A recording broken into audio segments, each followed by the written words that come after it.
Bum bum bum bum. Hello everybody. How's it going?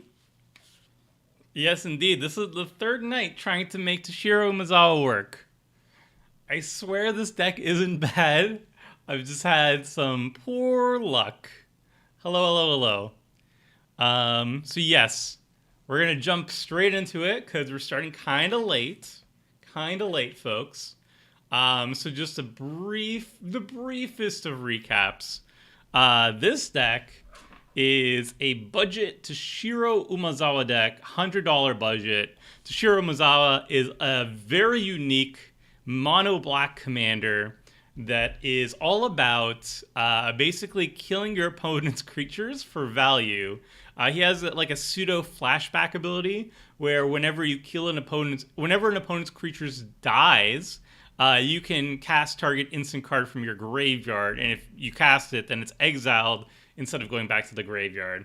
Um, it's not a bad deck. Like here's the thing, I've played I've been building like I've been building commander decks for like almost a decade now. So I know when a deck is bad. Like the Haidar Rhymewind Master deck that I built, it wasn't good. It was not a good deck. So like when it did poorly after one stream, I was like, it's bad. I'm not gonna push my luck with it. This one though, I'm sticking to my guns. That this deck, while it's not like busted or anything, it can't really do busted things because Toshiro Mizawa is not like an insane card draw engine or does like any insane combos or anything. He's a good value engine. He's a good card advantage, but that's the extent of his powers. So he's not like an insane commander or anything, and the deck is not insane by all means, but it's a functional deck that I think does should do better than what it's shown so far. So what I'm gonna do is I'm gonna give it one more shot.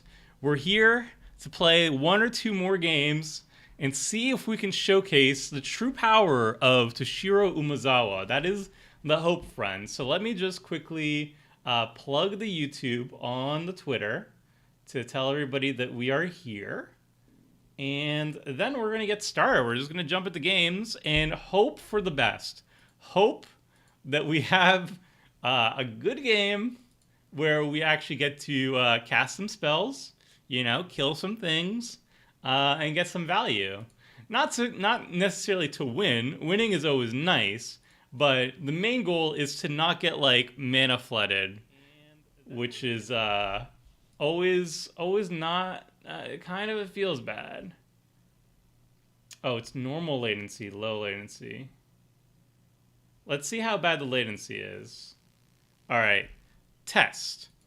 Not necessarily to win. Winning is always nice, but the main goal is to not get like mana flooded, which is always not. It kind of it feels bad. Oh, it's normal latency, low latency. How bad the latency is. 25 seconds. Test. It's a little bit on the slow side. It's yeah, I didn't change the setting on it to be the best. Can we edit it? Can we edit it in real time? I don't think we can. Yeah.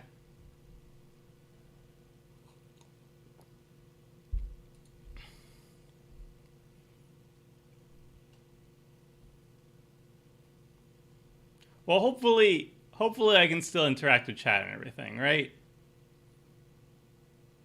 Um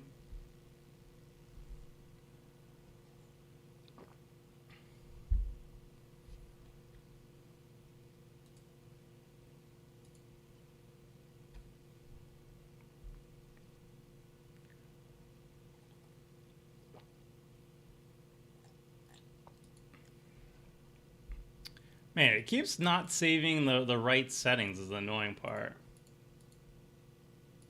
Live chat, enable live chat.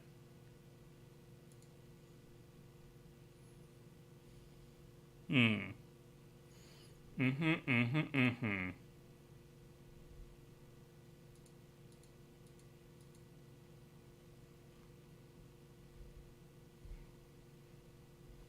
Mm-hmm, mm-hmm.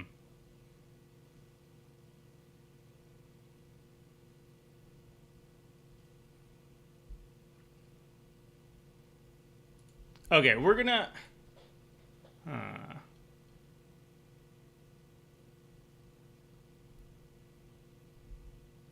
switch to paper. Wouldn't Harvester of Souls be good for card draw? It's okay, but the problem is it's slow. It's 6 CMC for a creature that he plopped down, and then you still need to kill stuff afterwards. It can be good, but it's kind of slow. I kind of like my burst card draw instead. All right, what we're going to do is I'm going to quickly restart the stream.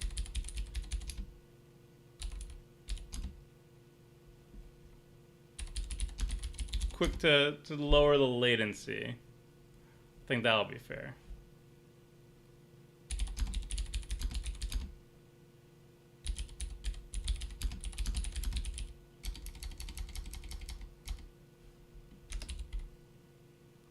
I mean, Tomer was talking about Harvester last stream.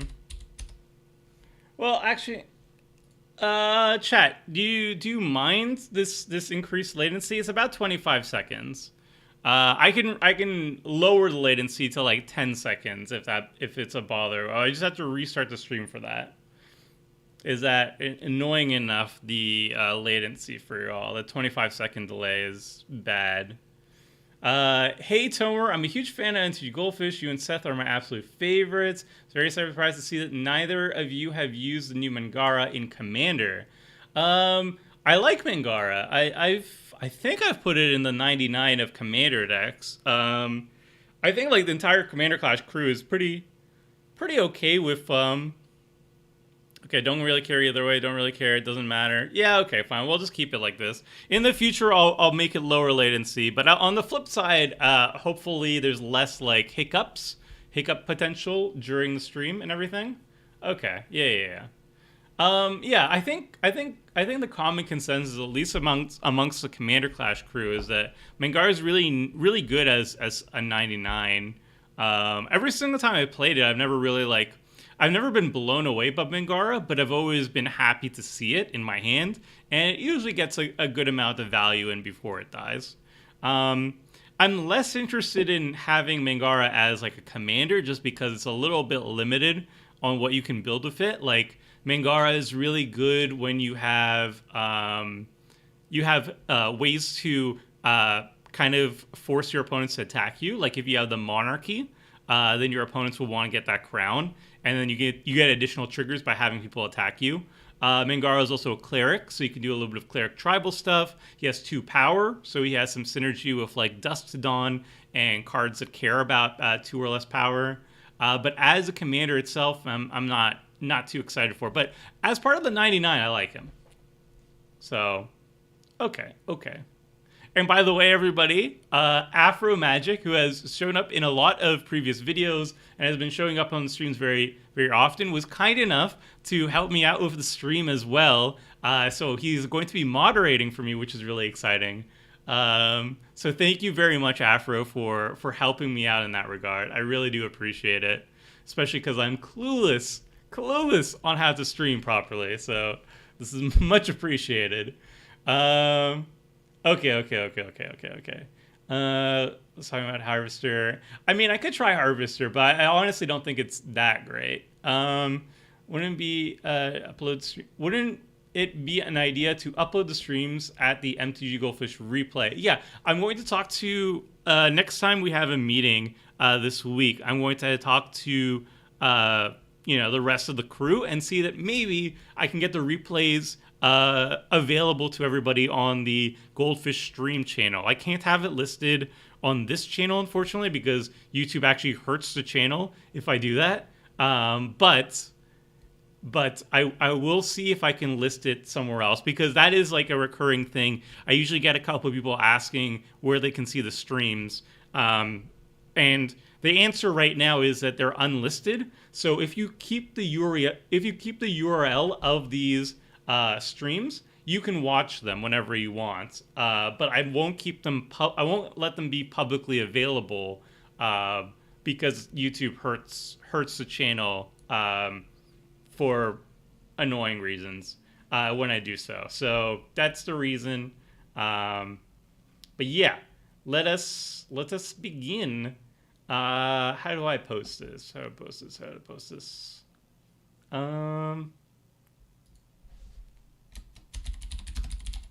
Live now. Beep boop boop.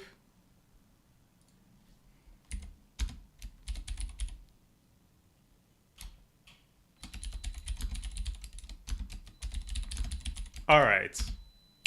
And I will hop into the game very soon, slash do a final update on this deck list. I just need to put my laundry into the dryer. 1 second. Got the beep. Probably you can hear the beep too.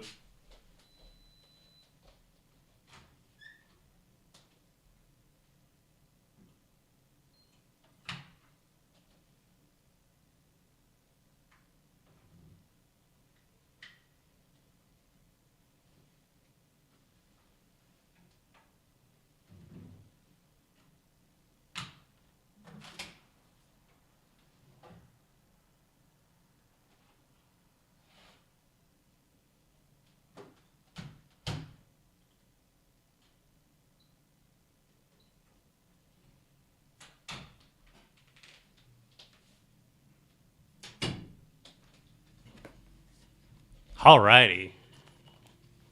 Up.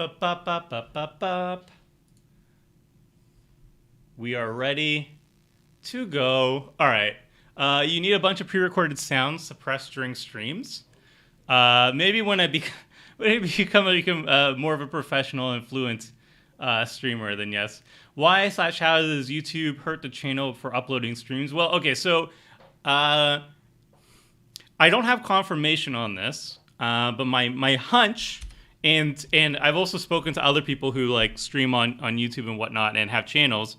The common consensus is that the videos, the stream recordings, when they're on the channel, they have a very low viewer retention rate because people don't come to the channel primarily to watch stream recordings. They're there to watch like the edited stuff. So when YouTube is recommending these stream recordings, people will click on them, and then when they realize it's a stream recording, they like click off very quickly.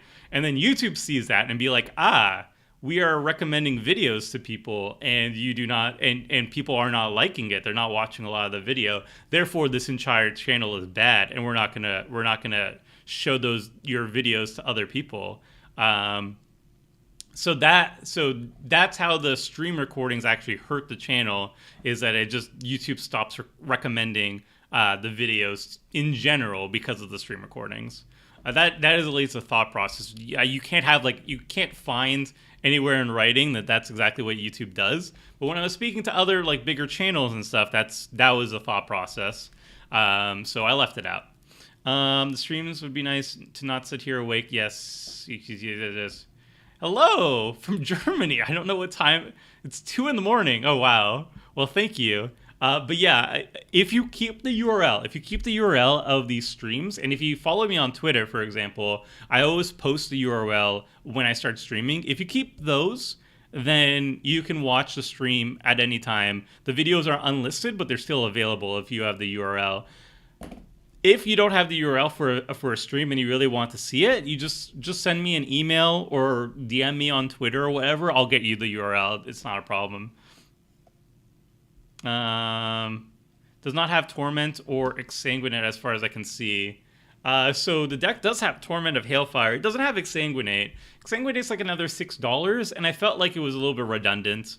Like, we just tutor up for Torment of Hailfire. Like, Exsanguinate, in my opinion, or at least my thought process is, we only want to cast Torment of Hailfire or Exsanguinate when it's lethal. So it's a finisher ability. And if they both have the exact same effect, where we need to have a lot of mana for it to be good, excuse me, that was quite the dinner. If they have the exact same ability in the deck, the same function in the deck where they're a late game finisher when you have a lot of mana, I figured why not just pick the best of the two and just run that and run tutors for it. So I have Torment of Hailfire, but I have multiple ways of finding it. I have Shred Memory, which can transmute for it. I have Diabolic Tutor, which can tutor it up. I have what's the other one? Dark Petition, which can also tutor it up, and Final Parting, which can also tutor it up. So we have like 4 ways of tutoring it up when we need it, and that should be enough most of the time to just like find it and cast it later on in the game. It's pretty slow win condition anyway. Like this deck doesn't generate that much mana that quickly. Expels. I live in Waterloo, Ontario. Once COVID gets dealt with, we should play sometime. Yeah, definitely will. I'm always down to play with people.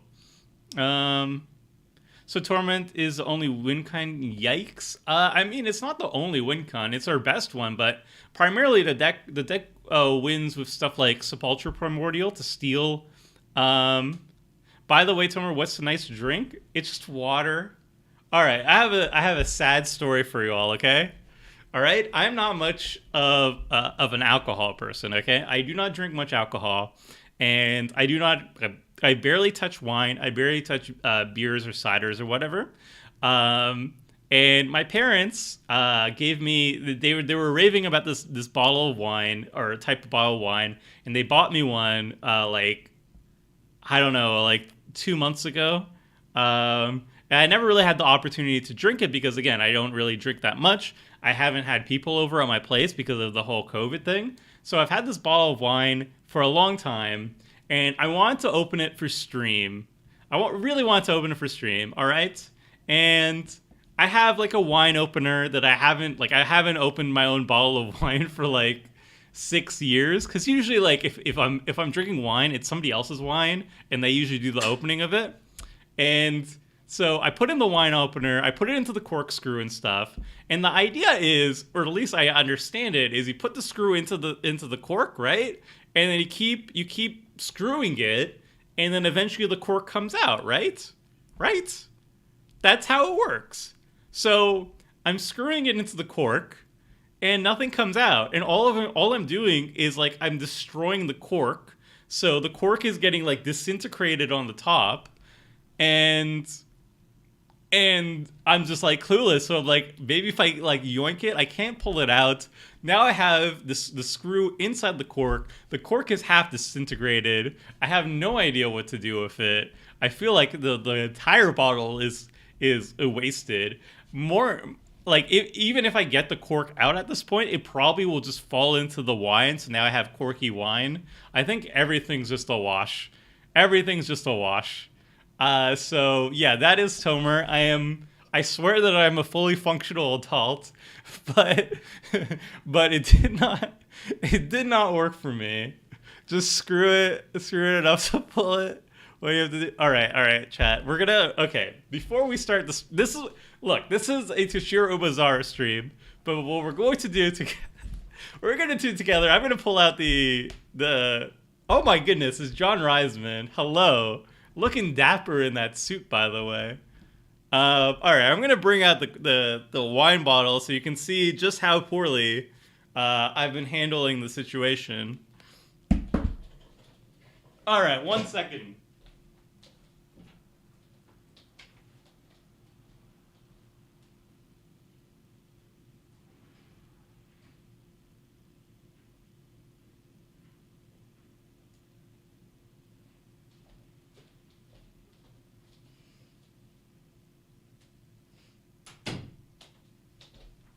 This has turned into wine stream, friends. So this is the absolute state of my wine situation. Behold its splendor. Look at the beautiful angle that I got on it too. Yeah, it's something, all right, folks. I swear I'm a fully functional adult. I'm an adult man. And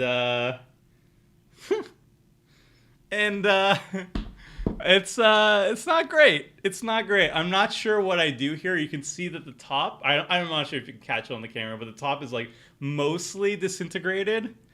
And you pull it out, like what do I do with it? Like, yeah, it doesn't come out.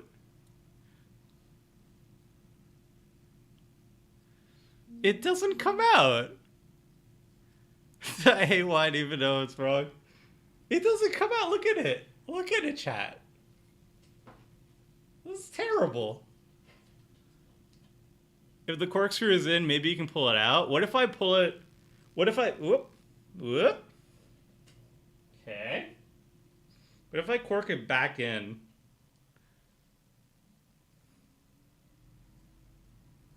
Unscrew? See, I'm getting a lot of... Sober stream means there's no excuse for punts. I think it's the opposite. Chug it. Don't do that.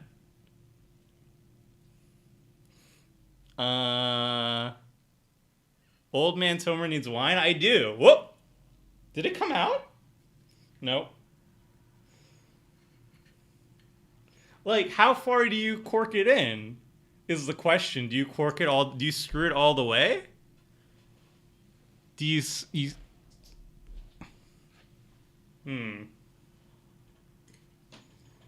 Nope. When I pull it out now, it's just breaking the cork. So I feel like this is a wash. Don't finish ball, rookie.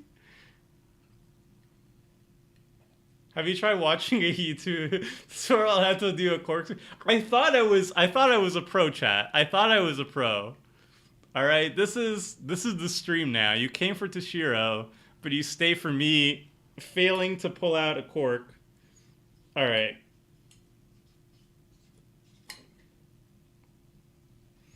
All right, this is the absolute state, chat.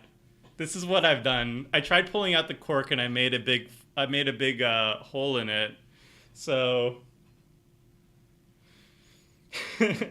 I mean, I can just pour through the hole, right? Right? Let's try.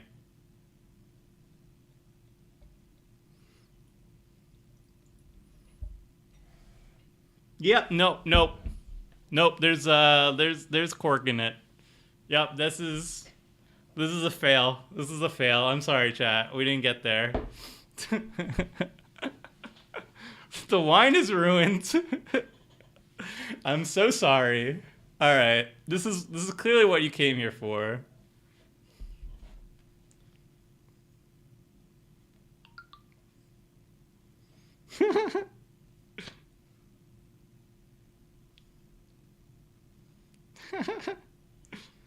Thank you, Reisman. Thank you for pointing me on how to get an electric corkscrew. I appreciate it. I'll get it next time. Use a strainer. Oh my god. Not for another time. I'm going to drink my sorrows after this game because we're probably going to get absolutely devastated. So this is stream number 3 with Toshiro Umezawa, which, okay. Just pick it out. Make a hole and grab the straw. I mean, they're itty bitty pieces, man. I can't just pull it out. All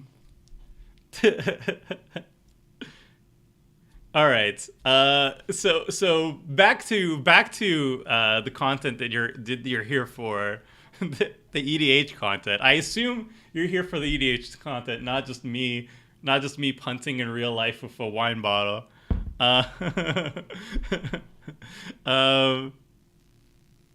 Okay, so Toshiro Umezawa. This is attempt number 3 at playing with Toshiro Umezawa.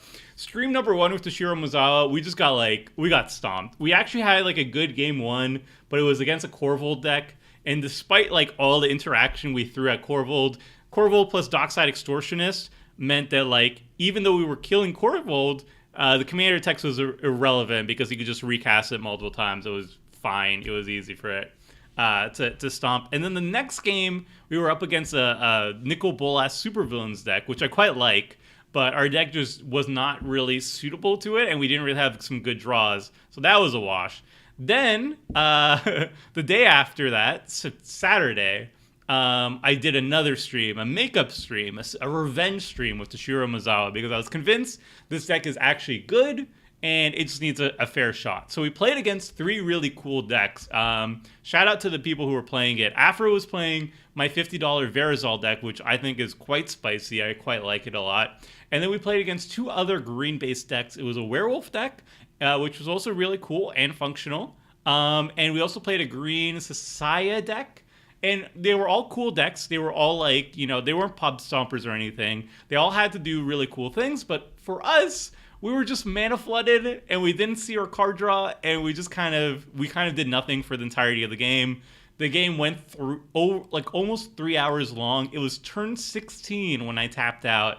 And only around turn 10 was I actually starting to do anything. So the question became, is Toshiro actually bad? Is my deck actually bad? Or do I just have a string of bad luck? And chat, I swear to you that this deck is not terrible. It's not super strong. But it's not terrible. I've been making decks for a decade now, and so I have a pretty good eye for when a deck is terrible or it's just bad luck. And I think Toshiro's in the latter camp right now. It just didn't have some good draws. So all we did is I added a single extra card draw spell. I really like Ancient Craving. I don't know why I took it out. Ancient Craving, Ambition's Cost. I had Ambition's Cost in there. I didn't have Ancient Craving. Crazy, I know. So now we have, in terms of card draw options, we have, let's see here. Night's Whisper, Sign in Blood, Read the Bones, Succumb to Temptation, which you can also flashback with Umezawa, by the way, because it's an instant. Ambition's Cost. Ancient Craving is 6. Dark Bargain 7. 8 is Siphon Mind. 9 is Necrologia. And 10 is Promise of Power. Oh, and then 11 is Wretched Confluence. Also an instant that we can flashback, which is really, real nice. So we have 11 nice, varying levels of nice card draw options. Plus, we have tutor effects to find our big card draw refill. So hopefully, chat, we draw enough cards so we can keep up with the rest of the table and not get steamrolled. That is the hope. I really don't think this deck is terrible. It's not the greatest deck. Like, I think like the Verizal deck that I made or the Perforos deck that I made are both stronger overall in terms of power level, and Toshiro's a little bit lower than that, but it's not a bad deck. It's like a solid deck. It has win conditions. It has lots of interaction. I mean, by design, we're killing a lot of creatures, but we do have ways to deal with basically any permanent type. We have ways to deal with enchantments like Feed the Swarm, and I think we have 3 ways to get rid of enchantments at this point. And then we have like just get rid of everything with Oblivion Stone. We have lots of options. We have a lot of options. It's not a bad deck in the slightest. I just think we had some bad luck. So I'm hoping that tonight is a night for us. Yeah, Dark Bargain is over here. I'm hoping that tonight is a night for us to get some good games in and have some fun. And no more punts. After the wine punt, chat, after the wine punt, we are done punting. We are going to play a flawless game. We're going to crush. We're going to pub stomp. And it will be great. And I will get my footage. And then I have 2 days, chat. I have 2 days to turn that footage into a bridge gameplay so we can get it out for Tuesday. And then I can finally rest.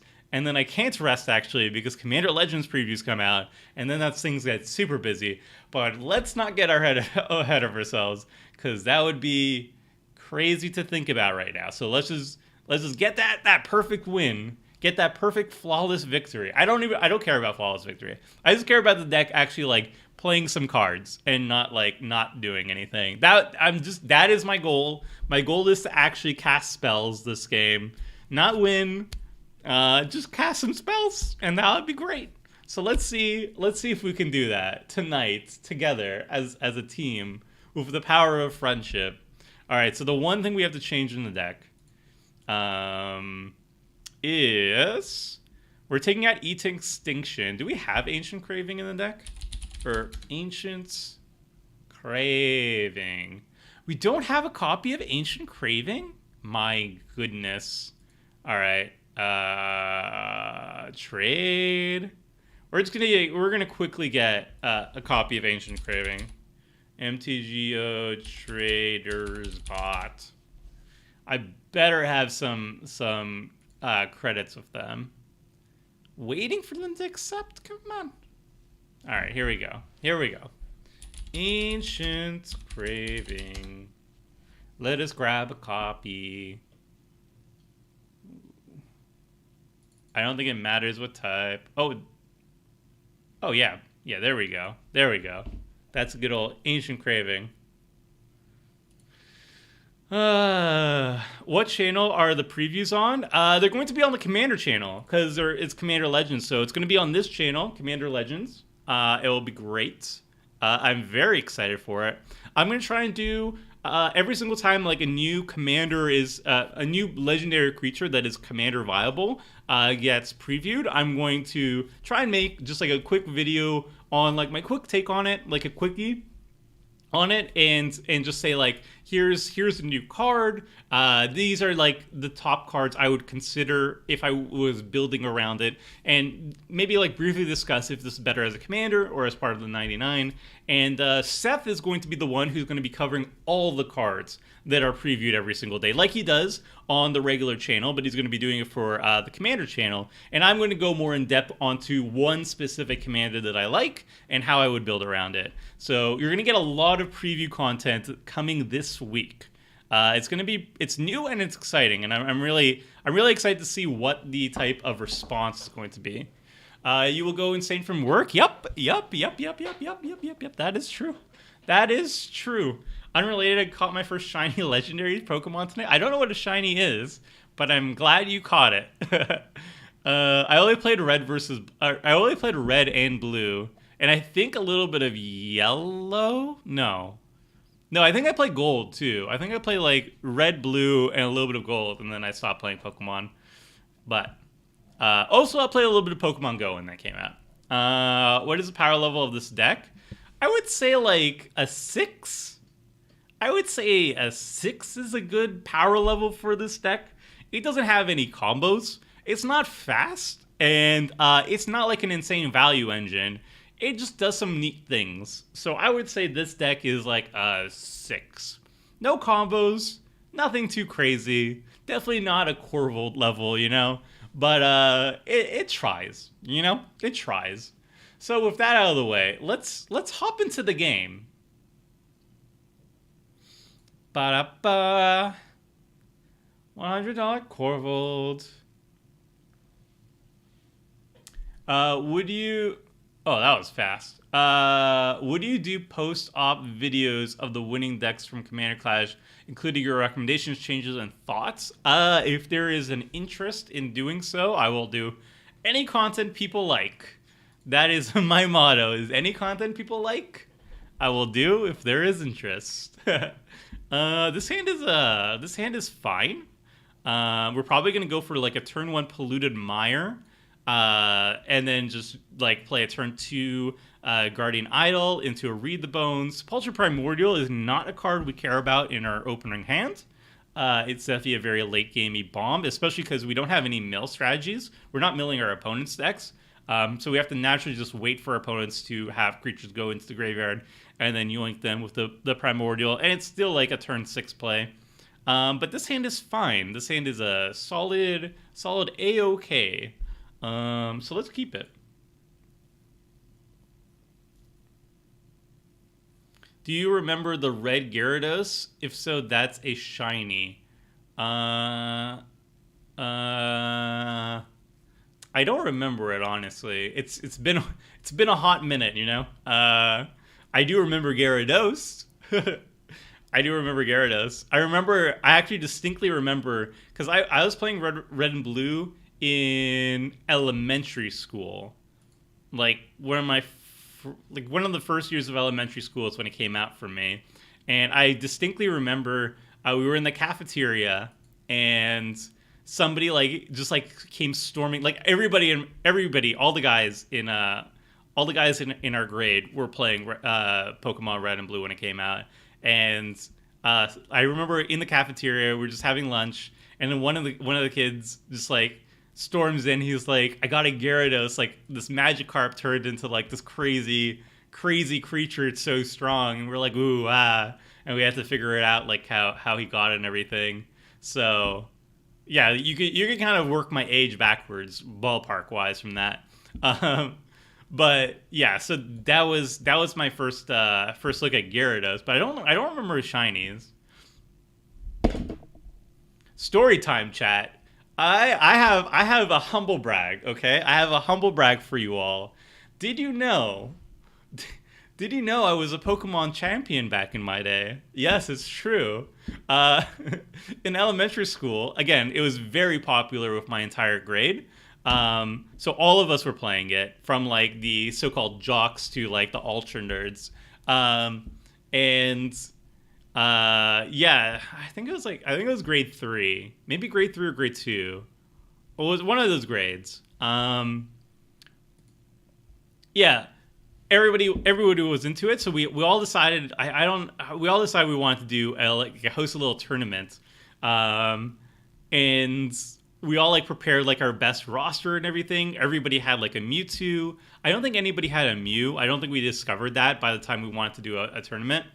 But I will say, chat, that I actually won that tournament. Not that I was good at the game. We were terrible at the game. I actually had like I remember like in the finals of that tournament. Again, we were like in grade two. In the finals of that tournament, I distinctly recall having my opponent's like Blastoise come out against my Zapdos. So Blastoise is a water Pokemon, and my Zapdos was an electric. And he was actually shocked or to find out that Blastoise was actually vulnerable to electricity. So like when I thunderbolted him, his Blastoise got destroyed, and he's like, "What happened? I did not realize that was a thing." And then, to my surprise, which I think is kind of nonsense to this day, he brought out his own electric Pokemon, and he thunderbolted my Zapdos. And my Zapdos, keep in mind, is an electric Pokemon, but it was vulnerable to electricity because it flies. But it's like it commands lightning. So why would it be vulnerable to electricity? That always bothered me, chat. That bothered me a lot. So yeah. Despite that, though, I went on to win the series, and I was the Pokemon master of my grade. And then we all stopped playing Pokemon, and then that title did not matter after after a couple months after we all stopped playing. I was quite shocked. Yes. All right, so we're busting out the Guardian Idol. So yeah, so that was my greatest accomplishment in a trading card game, or sorry, not a trading card game, in a video game, I would say. That's where I peaked, friends. I peaked in grade two, is what I'm trying to say. So what are our opponents? We got Dalico's Crafter of Wonders. Okay, that is some spice. I banged with that. That's sick. Dalico's is also one where it's like it's an equipment deck, but it's not in traditional equipment colors, which makes it very like it makes it less popular because why would you build a equipment deck outside of white, which is when white is primary color for equipment. But at the same time, that's what makes it so appealing, is in colors that equipment is generally not in. So that makes it actually exciting as a brewer. I'm more excited to run Dalicos or brew around Dalicos because it's unexplored territory. You can't use the staples like all the Stoneforge Mystic effects and stuff. So this is kind of interesting. I've never actually built it myself, but I'm curious to see how it pans out. Alila, Artful Provocateur, is just like, it's a very strong commander that is sadly eclipsed amongst. Ooh, okay, we got a land. It's sadly eclipsed amongst the other Brawl commanders who came out, which is Corvold and Shulane. Nonetheless, it's a very good card, and I have the utmost respect for it. And right now, we're just gonna draw 3 cards. Ambitions Cost. We put in Ancient Craving, by the way, in our deck. We already had Ambitions Cost. So far, things are already looking a little bit better. I mean, we're also getting a little bit of a little boost from KNT with the little group huggy action, I guess. We'll see if they're an actual group hug deck. If they're a group hug deck, I'm killing them first. Tomer, what are the enemy commanders tonight? Oh, Alila, Kineas and Tyro of Meletis, and Dalico's Crafter Wonders. It's 90% terrifying if you look at the Pokedex entries. Pokemon lore is dark. Word of Invention is top tier. Dalico's lets you run Invention. What do you think of Obnixilis, the Hate Twisted? Not for this deck, but in general. Is that the War of the Spark one? Which is all like, what's it called? It's all like,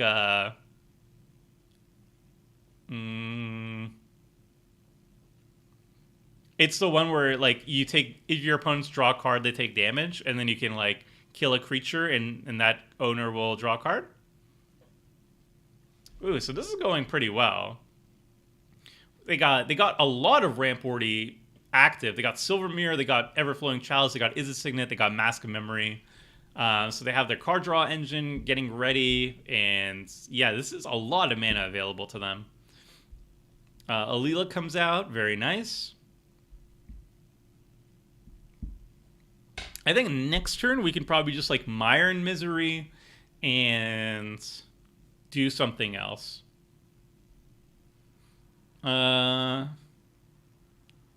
Thoughts on Clackbridge Troll for Toshiro? I don't know off the top of my head what Clackbridge Troll does. I mean, on EDH Rec, she is #1 Esper Commander, so she's fairly popular. Yeah, I guess I see her less. Like the Brawl ones, the other Brawl ones, I see more, but Alila is still a very popular one. It's a good, solid commander. It can be enchantments, artifacts, or both. So we're gonna put a land, by the way. We have more card draw in our hand, so.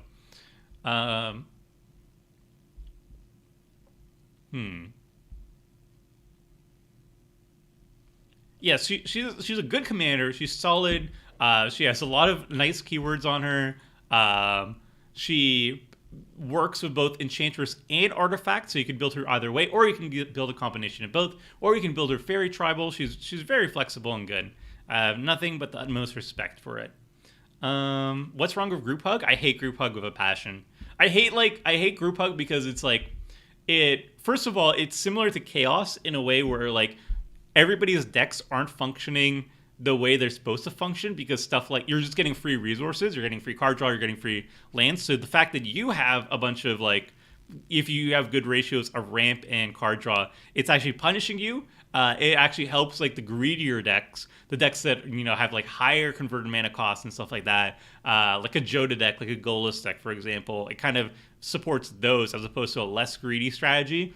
And it also king makes a lot. It usually makes like the more powerful decks, it gives them more resources so they can combo off faster or just win the game faster. So that's why I don't like Group Hug or aimless Group Hug. I don't mind KNT though. I like KNT as I consider KNT more of like a politics card, where you're helping the table, but you're getting more benefit out of it, right? Everybody gets to draw a card or put an extra land into the battlefield, but KNT player gets the most out of it. I really like that style of play, which I call politics. So like the curses, like Curse of Opulence, helps everybody, but it helps you most. KNT helps you the most. The Tempting Offer cycle helps you the most. I love all those cards to that. They're some of my favorites. All right, so let's start with a Read the Bones. Do we want the Tectonic Edge? I guess we want to keep the Edge, just in case. Okay. And then let us... I think we just Mire in Misery now so we can get rid of the Leela and the KNT. And then we'll pass the turn.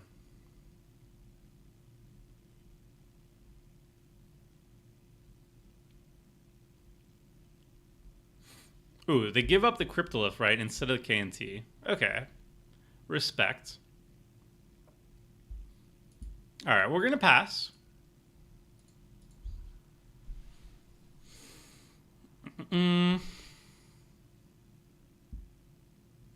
Wait, does it put it into play tapped? Didn't draw a card. It doesn't put into play tapped. So we can actually put a land into play and then succumb to dictation on the end step. I think. All right, so 2 attacks going on. KT breaks parity. Yeah, exactly. That is the term that I was looking for. Breaking parity on group hug is what I like. What do you think about bad gifts decks? I have a Zedru deck. One of my first commander deck was Zedru the Great Hearted, and it was the political puppets from Commander 2011, I would say, I think. And that deck is all about just giving people either neutral gifts, like, you know, like Howling Mine and whatnot, stuff that it doesn't matter who's controlling it because it's a global effect. Rest in peace as well.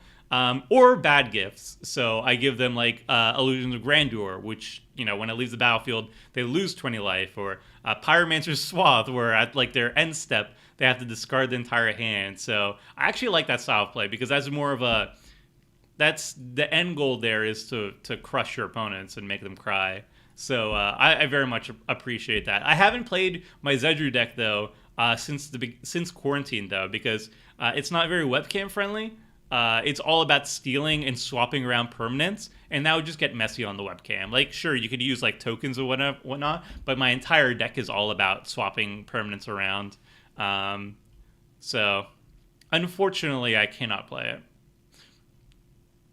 But I love Zedru. I think it's one of the most unique commanders, and it allows you to play a lot of unique cards. And I don't think Zedru's like a particularly powerful commander, but he is strong enough, or she is strong enough to be really exciting for me.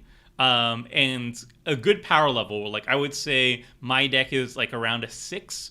I purposely keep it kind of lower powered, maybe even a 7, but it doesn't even have like any infinite combos or anything. And it has like just a lot of flashy, dumb spells that I very much enjoy. So, Soul Guide and Lantern's a good way to stop my deck. I really like the fact that a lot of people are running Soul Guide Lantern. I think a lot of people are wisening up to Graveyard Hate, and I think that's great. I mean, it's bad for us because our deck is a Graveyard deck, but I really like the fact that a lot of people these days are not skimping on the Graveyard Hate, not letting people get away with all that free value from Graveyard Recursion. So I've definitely approve of this play, Vanilla Rice. Good job. I approve. Oh no, the chat is going fast now. I'm so sorry. JC Foxbox says, "Howdy, Tomer in chat." Howdy, JC Foxbox. I hope you're doing well too. Clackbridge Troll, Trample Haste, ETB, target opponent creates 3/0/1 goats. If they could sacrifice a creature if they do tap the troll. I don't think they'd even sacrifice a creature, though, is the problem. I mean, maybe they would. Okay, Genesis Ultimatum. This is sick. I don't think this is a group hug deck. I think KNT is just like ramping out in value for them mostly. This is like a big spell deck, maybe? Okay, alright, yeah, that is some spice. We got a Starfield Mystic, which helps with enchantments. So this might have some sort of Enchantress sub-theme, but there's a Tatyova there, which is more of a landfall sub-theme, so I'm not even sure what's going on at this point.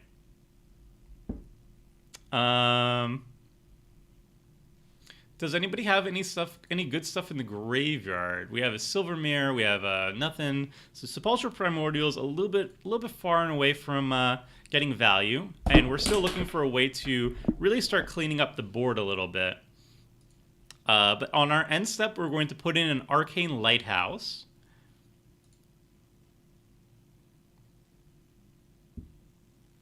And then hopefully we still have priority to cast Succumb to Temptation. Okay, we still have priority, so we're going to Succumb to Temptation. Draw 2 more cards. And, okay, we got a Snuff Out. That's good. So we have an answer to, I would say Tatyova is probably the thing we want to get rid of. It just draws too many cards. Okay, so we also have a Magus of the Coffers. This is good for us.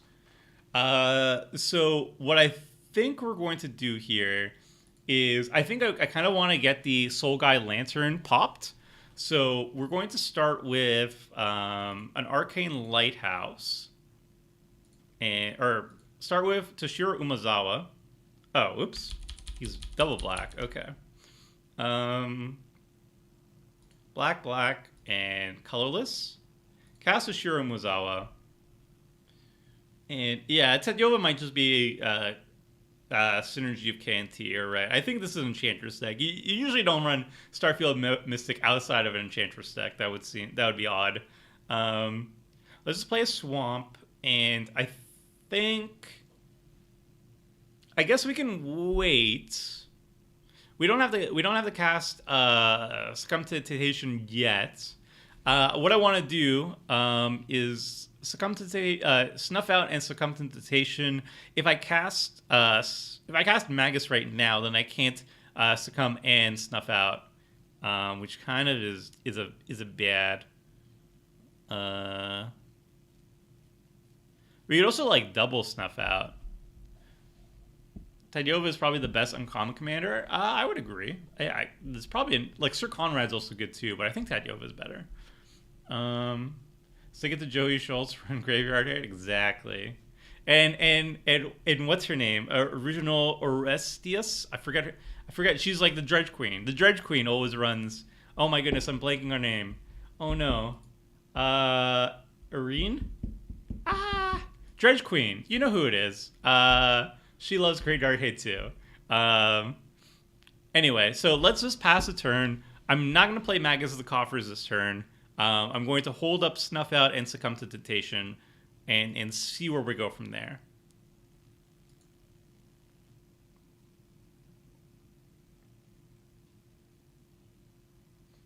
Wait, Snuff Out isn't free? Why can't you use it in... I can cast Snuff Out and Succumb to Temptation. The only reason... Yeah. Irene? I don't know how to say her name. Irene? I don't know how to pronounce it because I've never actually had the opportunity to pronounce it yet. But yeah, she's great. Every single time I mention, like on Twitter, I mention like run more Graveyard Hate, and she won't have any of it. It's great.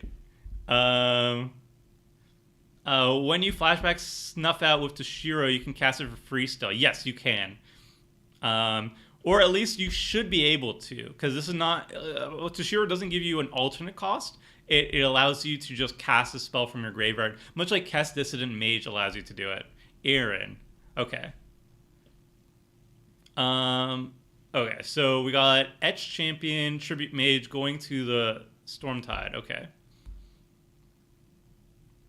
So what we're going to do here is we're going to kill Tatyova probably at the end of Vanilla's turn. Ooh, Swordsing the Tribute Mage, denying the Mask of Memory card draw.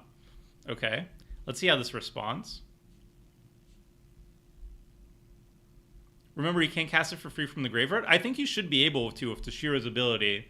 I checked with our editor Neotic, and he said that we should be able to cast alternate costs from the graveyard with Toshiro. We could be wrong. But if it's wrong, it's Neotic's fault. It's not my fault. But we did try to cast the alternate cost last stream and didn't let us do it. And I think that's a Moto bug or Neotic's wrong. I'm not sure. But yeah, I think Toshiro should allow you to cast alternate costs like Snuff Out from the graveyard with its ability. But again, I'm not 100% positive. Do you think there are mono black wheels you would put them in your deck? There's Dark Deals, I think, as a wheel, but I don't think it's good enough to put in the deck. Step on Tribute Mage seems really petty. Yeah, I think that seemed a little bit much. Massive Memory is a great engine, don't get me wrong, but it didn't seem like... I think you leave Swords to Plowshares for a little bit of a scarier threat as opposed to that. All right, so this is a Enchantress deck. Leela's going for Enchantress. We got Daxos, which is enchantment. We got Griffin Airy. So it's a Enchantress with a life gain theme, which is going to be interesting to see how that pans out.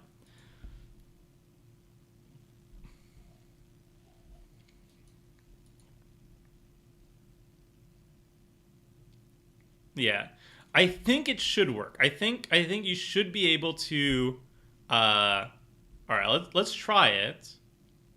Let's snuff out the Tatyova. Let's find out right now, chat.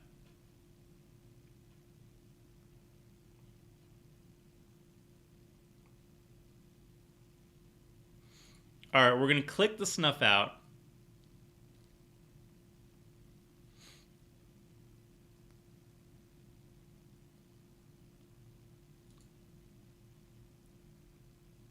All right, we should be able to cast it for its alternate cost.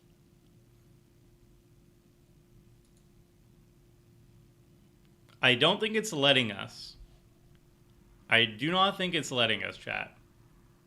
No punt, please. I mean, at this point, I'm not even sure what we kill. We could kill like the Kineos and Tyro. I think we do. Yeah, it's only letting us cast it for its 4 mana cost, which is not what we wanted. I guess we...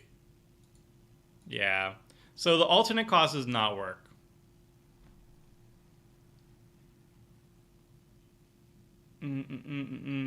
It should have worked though. I'm pretty sure I could have casted for its alternate cost. No, it just yeah, I'm not sure.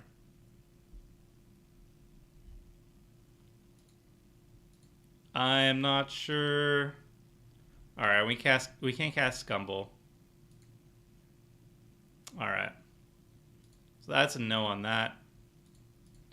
All right, well, at least we got a double whammy. I don't know.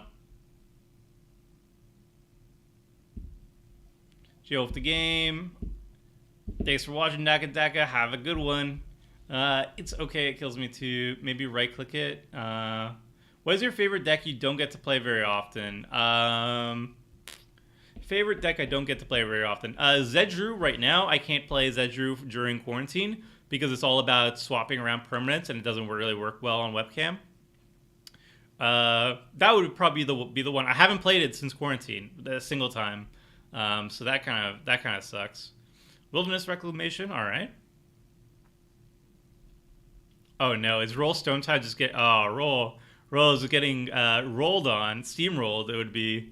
I kind of feel a little bit bad because we just blew up. 2 of his things. Leyline of Anticipation. All right, so they're still doing it. Did you try right clicking it? I did not. Maybe I should have tried doing that. You must still pay the mana cost of the target instant in the graveyard to cast it with using Toshiro's ability. That is a rule on Skyfall. Really? Okay, so maybe that is true. Maybe that's the thing.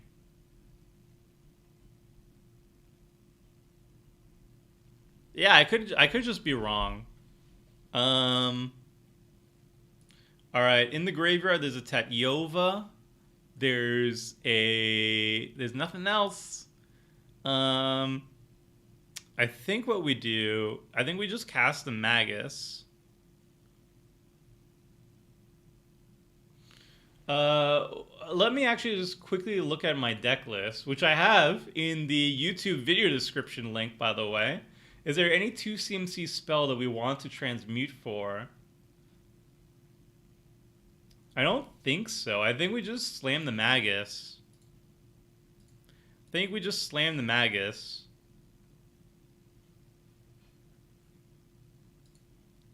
Yeah, we'll just slam the Magus. Would you play cards like Entomb in this deck? Yeah, for sure. Entomb's like a $15 card though, and this is a $100 budget. Okay, so we have basically, we're setting up for a pretty decent Torment of Hailfire. It's not going to be lethal, but I think we just kind of go for it. I thought I would have seen a bunch of Tiny Bones games on YouTube, but I'm surprised how little there are. I haven't checked recently, but still I wonder why. Yeah, I thought Tiny Bones would be more popular than it ended up being. When it was previewed, before Jumpstart came out, it was very popular. Everybody was really excited for it because it was a cute creature, and I called it as being like going to be like the most popular commander in a while, and it ended up just not. I think it's because Aaron. Okay, I think it's because maybe people don't like playing discard decks. I don't think people would enjoy playing against Tiny Bones. I thought people would want to play it anyway because it's a cute deck. But maybe I guess I was wrong. I'm assuming if you right click, you'll get the option for both casting types, but I could be wrong. I mean, I do have like one other alternate cast spell. I have Force of Despair in the deck, So maybe we'll get to do that with that.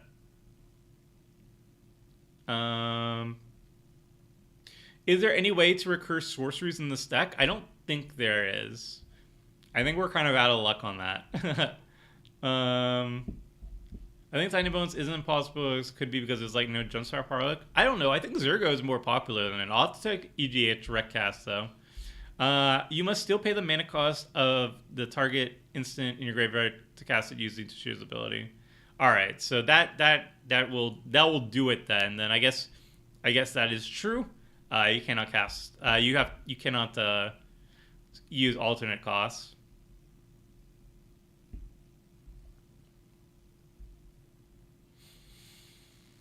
Yeah, the card is expensive, but I'm just wondering who plays it.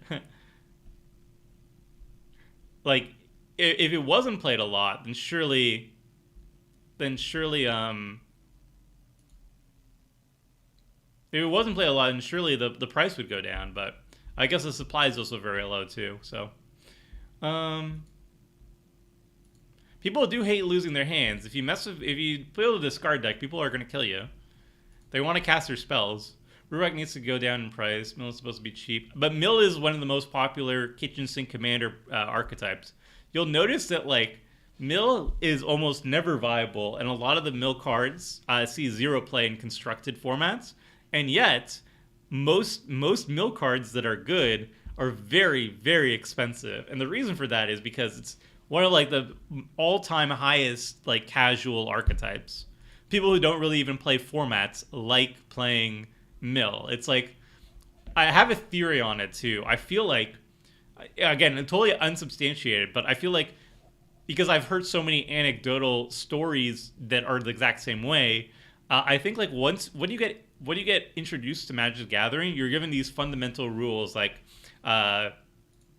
the way you win. One of the most fundamental rules in Magic the Gathering is the way you win is by reducing your opponent's life total down to 0.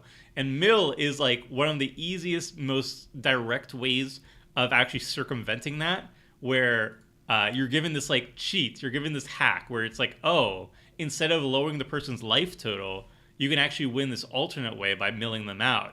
And that's like a cool discovery when you're just learning Magic the Gathering, right? Like you have these fundamental rules, and like almost every single deck as an introduction kills people by lowering their life total, and then you discover that there's this alternate way to actually win the game, and it's called milling. And I think like that's like the first like almost an introduction to like learning about combos and really delving deep into the game system itself. And I think that's what appeals to a lot of people, because I always hear from people, myself included, that like Mill was one of their favorite archetypes when they just got into the game as casual players. I hear it from so many people. So that's my theory, at least in the back of my head, is like this is like when you learn the game system and you're learning all the rules, the first way you learn about how to win in an alternate way that's really fun and exciting and different is milling, and I think that's what gives it that casual appeal to it. That's my theory. It's a wild theory. It has totally unsubstantiated. I'm just throwing it out there, but that is how I think it works.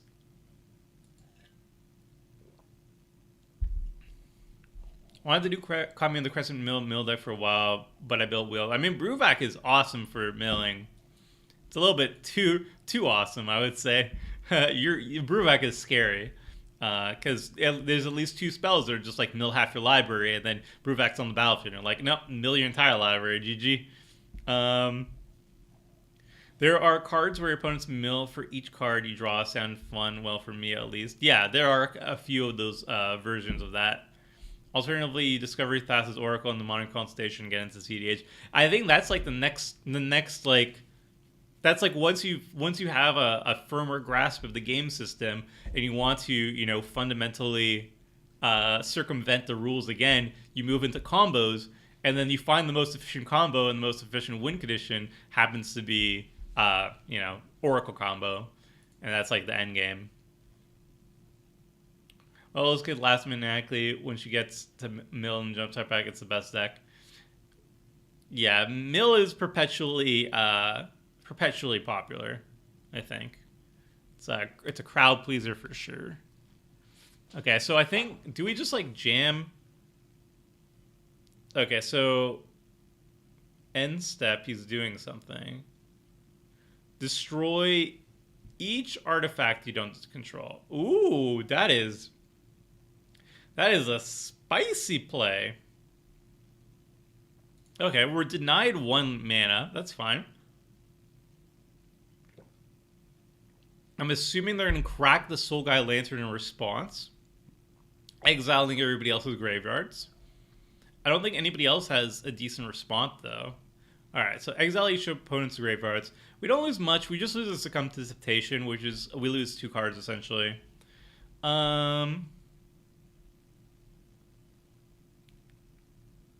I have a foil Korean Ambassador Lequatus from its OG set. I would play him as commander, but Mill is boring. I have a story about Ambassador Lequatus if people want to hear it.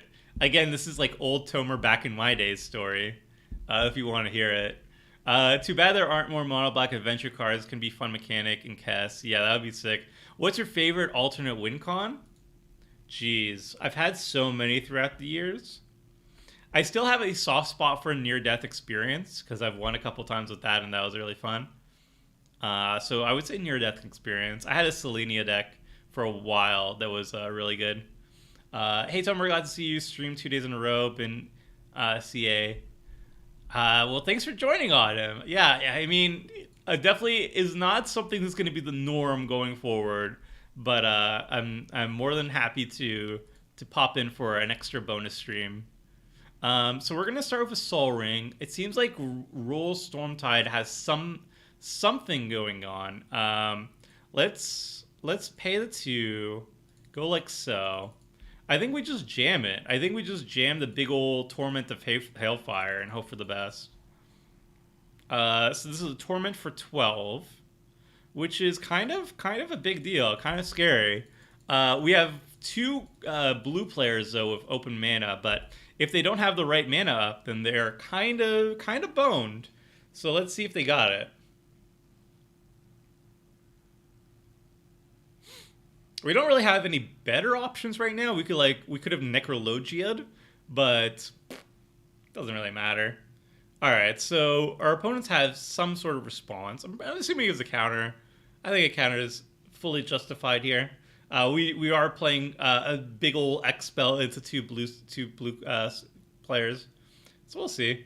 Save mana for emergency powers. Okay, what is this?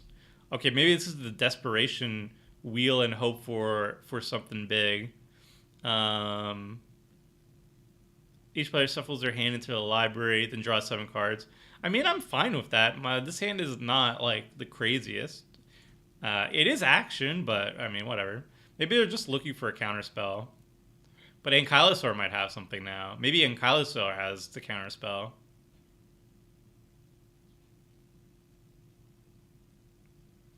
Do we have a way to reuse Torment? We do not.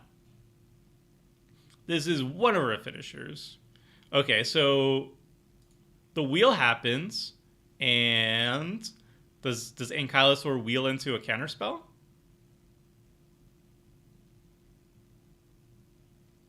I like to hear the Ambassador Lequatus story. Extra cards to discard. This game... Oh, extra cards to discard could be an interesting answer. They might have wheeled into an answer, though. Kenris Transformation. Okay. Alright, they're putting an additional permanent on the battlefield that they can then discard. And they draw a card out of it. That's kind of smart.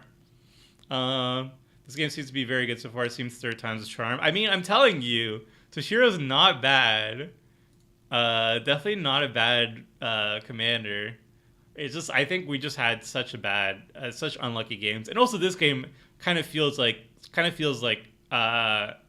we were just having an easier time of it. We got Kineas and Tyro, which kind of smooths out everybody's card draw a little bit, and ramp. We had a pretty solid hand. We had like a bunch of card draw spells that we chained into each other. We had Torment in our hands. Everything was solid for us.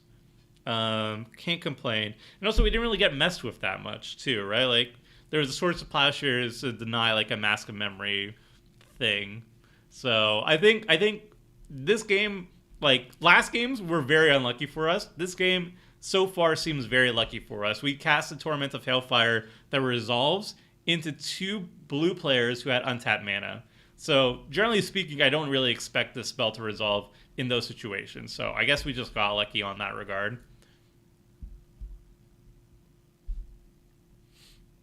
Um, the must still pay its mana cost ruling is only saying that you aren't getting the spell for free. You can check the rulings for Scholastic Shade and Hakan. Uh, just had to say, really enjoy your Perforos deck you did recently. Almost forced me to buy it outright. Great job. I mean, I bought the deck, right? I bought most of the pieces. I opened up my binder of like rares or whatever, and I found like a bunch of the Perforos staples. So I was like, you know what? I love this deck so much. I really enjoy Perforos Bronze Blooded. I played it a bunch of times at this point. I just liked it so much that I immediately snap bought a paper copy of it. So yeah, I don't know. Perforos out of the ones that I've done recently, Perforos is definitely one of my favorites. I really like just big stompy decks, and my big stompy deck for a very long time, for many years, was Xenagos God of Revels, which is still a fantastic commander, still a fantastic deck, and very flexible in how you build it. Very similar to Perforos, but I just felt like I wanted a change of pace. So after a while, I was like, you know what? I'm just going to change it up a little bit. I'm going to replace Xenagos with Perforos. And I did, and I like Perforos. I do like Perforos quite a bit. My version is a little bit more dragony because I had some of the more expensive dragons. Like there's the one that's Hellkite Tyrant, steals opposing artifacts, which is great. I had another Balefire Dragon is one of the excellent removal spells, also very expensive. So I had a bunch of those, and so once my deck had more dragons, I added Lathlis, Dragon Queen, and Udvara Hellkite as dragon tribal payoffs for all the dragons that I'm cheating into play. But yeah, that deck is super fun. I love that deck so much. Only problem with Toshiro is it might have a hard time closing the game without the signature black combos like Top Citadel, Aetherflux, or Sanguine Bond, Exquisite Blood. That's true, but I think the way my deck tries to shore that up is we have a lot of mass graveyard reanimation, so we steal our opponent's best creatures. Like we have stuff like Thrilling Encore in response to a board wipe to steal all the creatures that died, and we have like Sepulchre Primordial and stuff like that. It's not as efficient as like another Torment of Hailfire, for example. Or like a combo like the Top Citadel Aetherflux Reservoir is probably the best way to go for a Toshiro deck or any black deck really, but it's a bit more expensive. So Perforos Bronze Blooded seems sweet, but I've never looked into making the deck. What about it appeals to you more than Feldon or Ilharg? The thing that appeals to me about Perforos is more difficult for your opponents to shut it down. I think Feldon is also really good in a very different way. Feldon also opens up a lot of like artifact synergies, for example, that Perforos does not have the same level of synergies with. But Feldon is a little bit more fragile in terms that if you're in a meta that has a lot of removal and interaction in general, Feldon's going to die a lot more often. I think Feldon would die a lot more often than Perforos Bronze Blooded would. So if you're in a meta that has a lot of creature removal, Perforos, first of all, is indestructible. And second of all, half the time it's not even a creature. So there's very few removal spells that actually deal with Perforos. It's usually commonly in white. White will have like exile target enchantment. Some green decks run like bottom target enchantment like Unravel the Aether or something, but that's pretty rare. There's also just like Song of the Dryads, for example. They can get rid of it too, but there's not a lot of options for Perforos. There's at least a lot less options to stop Perforos than say Feldon. So that's my reasoning why I like Perforos more than Feldon personally, is just that Perforos is more consistent and is more of a safer option. Whereas Feldon, I feel gets shut down more easily or more commonly. But they're both really good decks. There's another But my favorite version of all these like sneak attack decks, there's a reserve list version.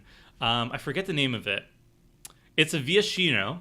I think it's from Mirage, and it can sneak attack dragons, only dragons, and it's like 6 mana, a Cerulean of the Claw.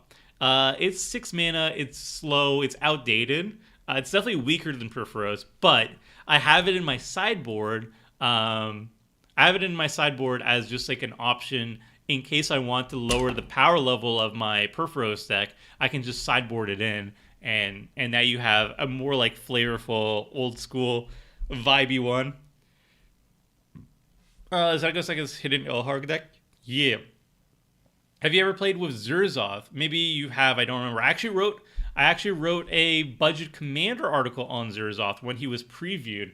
So you could check out if you go to MTG Goldfish and you look at the budget commander series. You can find it over there. It's a pretty nice list, if I may say so myself. All right, so we're getting rightly attacked, which is good. I mean, not good, but I mean, it's yeah, yeah. I get it. We still don't have. We have a Brass Squire. We have nothing in this graveyard. We might have some options here, but we don't. I guess we just don't even have Sepulchre Primordial, so it doesn't matter. Do you think it would be possible to post these live streams as VODs to YouTube or Twitch? So I will see if we can post these videos onto the the MTG Goldfish stream channel, and if it does happen, then I will let it be known. But right now, the videos are unlisted. Hey Tomer, I have a 5-color Mirror Commander deck with Golos as a general. If you want to see it, yeah, you can send me all your deck lists and all stuff, Commander related to Tomer at mtggoldfish.com, and I will check it out within a week. I will say within a week. Yeah, and if I don't respond in a week, you just poke me, just nudge me and remind me because I'm terrible. Can you share Cerulean is a sweet commander? I had a friend who played it, and it was so cool finding out that it's such a cool card. How is Cerulean reserve list? I mean, half the cards in reserve list, you're just like, oh, it's an old card, and that's why they did it. I think Afro mentioned something, or who mentioned something? Yeah, was it Afro? Okay, since you're having a good time, if it ain't a problem, I have a fun deck I definitely want to bring in if you decide on the next game. Yeah, definitely Afro. Definitely. Alright, so we cast a giant Torment of Hailfire, and it seems our opponents are unfazed. That was the biggest shot, chat. That was our biggest shot. We'll see what we can do from here. At this point, we need to find some card draw because this hand is getting a little bit icky. So we'll cycle Baron more at the end of our turn if nobody goes for a destruction effect on Toshiro. Our Enchantress opponent is kind of going off, kind of a little bit scary. Vanilla Rice is a life gain deck, a life gain Enchantress deck, so the Torment didn't even really phase him too much. The only person who's, I think, really hurting is Ankylosaur. Ankylosaur doesn't have their card draw engine anymore. They only have 4 cards in hand. They're at 12 life. They're not doing too hot. But we need to focus on Vanilla Rice and Roll Stormtide. And I would say of the two right now, I'm a little bit more afraid of Roll Stormtide. Just because they have a more impressive... Well, I guess they don't have a card draw engine, but they do have K&T. All right, they have the Fabro Elder, which I think we'll just take the hit from.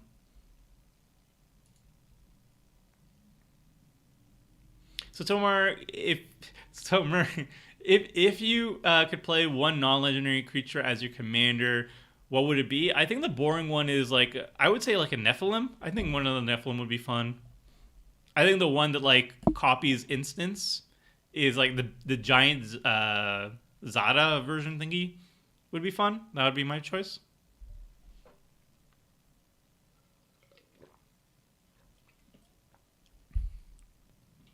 Okay, we're just gonna draw a card. We're gonna say no to this, and we're gonna draw a card.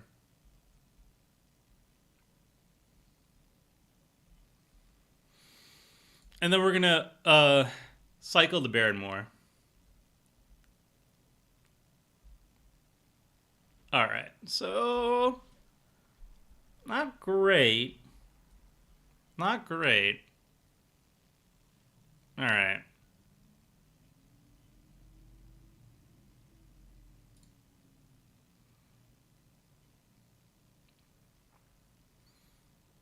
I guess we cast Prismatic Lens.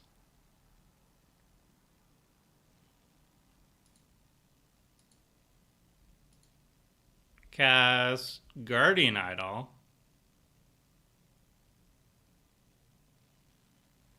Cast Stratasite.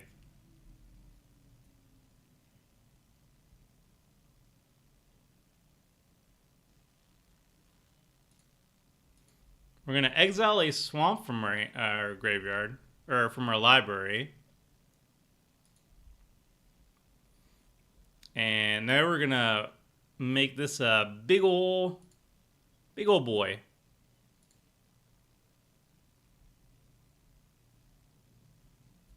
$13 coming at ya. Roll.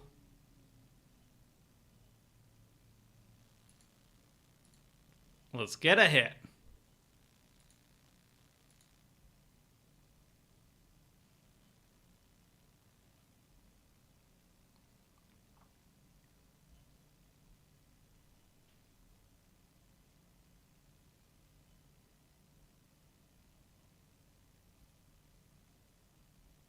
Alright, we get one hit. We don't have any instants in our graveyard, though, to get value out of. I don't think we care about casting Liliana's Triumph, either.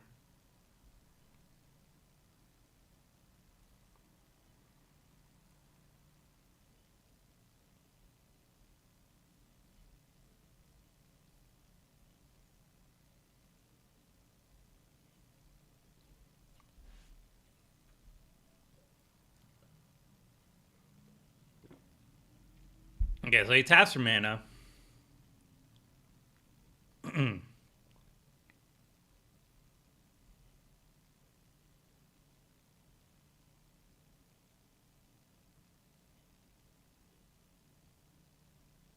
It's going for something. Between this game and the last, Magus have the cost to spend more time as an elk than a human. I believe it.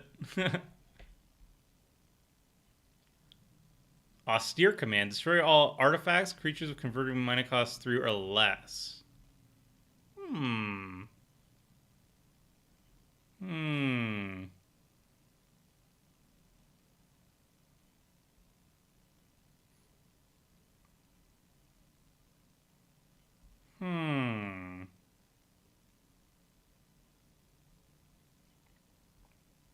That does kill the Magus and the Toshiro.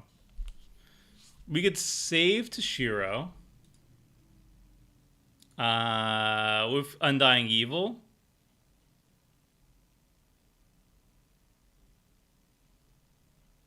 And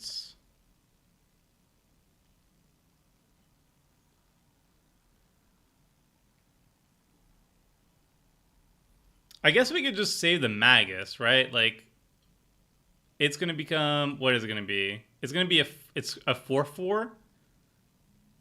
So I think we want to save the Magus. Yeah. I think we want to save the Magus. No, so Magus is a 13/13 right now, but it's going to be a 4/4. No, it's going to be a 4/4. I think. It's going to be a 4/4 when it loses the Stratascythe and the Fabro Elder's a 4/4. So I think this is what we want to do.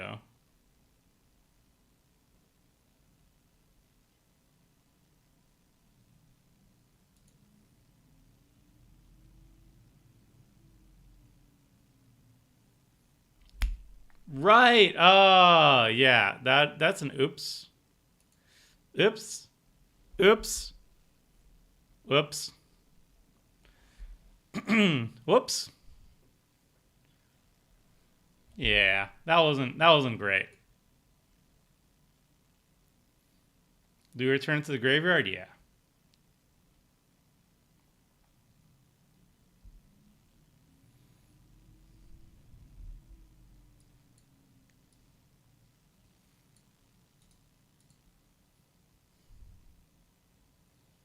Unfortunately, there is a delay, chat. There's a 25-second delay. Well, that was an ouchie.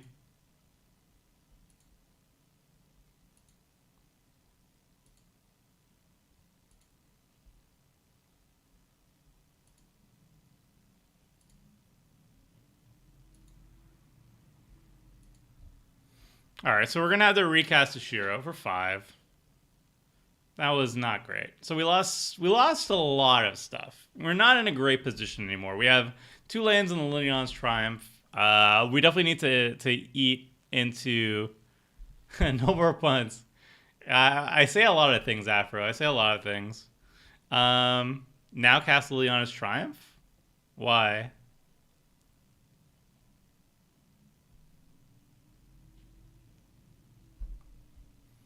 I may cast Liliana's Triumph anyway, but I don't see a reason to do it yet.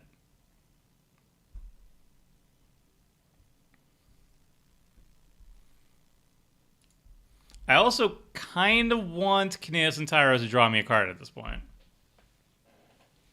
Oh, turn off auto yields. Okay, we might.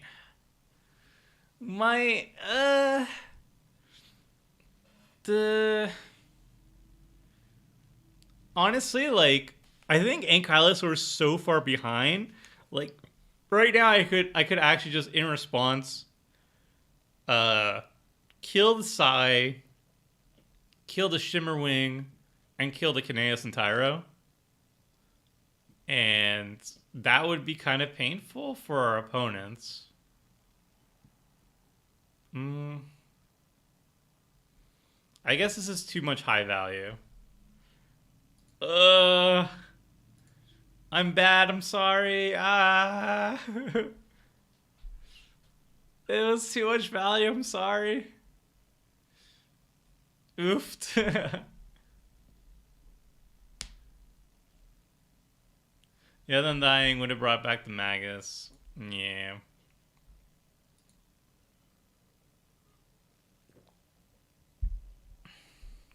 Hey, Tumber, given that COVID has ruined paper play for me, and I'm not too fond of playing webcam, I love to use budget decks using MTGO prices. So JJ Diddy 50, I did 2 articles that you can find on MTG Goldfish if you look up like Budget Commander, I think, or Commander Quickies. I did 2 ways of how you can actually, if you have a Magic Online account, which I think costs $5 right now, $5 US to activate a MTGO account. Once you have a Magic Online account, you can actually go to cardhoarder.com and sign up for their free 5-ticket loan program. You set up an account with Card Hoarder. It costs no money to do so, and you'll get a free 5-ticket loan deck or a loan account with them. And what that means is you have a balance of 5 tickets, which is the online currency. And you can actually borrow 5 tickets worth of cards from them for free. And then whenever you want to borrow other cards, you just return those cards. And it's automated. They have bots that do the whole thing. It's really streamlined, really, really good. Afro, I think it's $5 right now because it was $10. It's usually $10, but I think there was a promo. I'm not sure if it's still going on. There was a promo at some point where it was only $5 instead. I'm not sure if it's 5 or 10. It might be 10 again.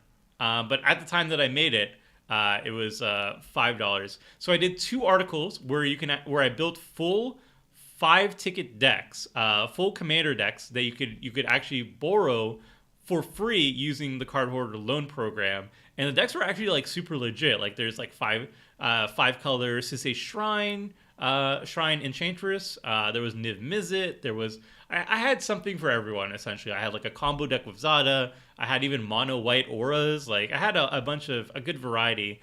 I don't know if they're all under 5 tickets still, but I mean that's something you could definitely like just see what cards spiked and swap them out pretty easily. I would highly recommend it. No, I am not being paid to promote it. Let's promote the program. I am a shill though. A shield that doesn't get paid, so I'm a bad shill apparently. I just think the thing is really neat. It's like what we use for Commander Clash. We use their system to borrow all the cards. It's super automated. Like you go to the website, you like just copy paste a deck list, put it in the cart, hit like borrow, and then like immediately on Magic Online, an automated bot will give you the cards. And then when you want to return it, you just click on the like return cards button. A bot automatically comes and scoops it up. It's like super good. Yeah. Hashtag shilling. I've had MTGO for a while. Don't remember every paying to activate anything, and my cardholder loan account worked with no payments. I think at some point then you probably activated your account, maybe without even knowing. Ooh, spooky. Okay, so we have enough to just recast Toshiro, I think.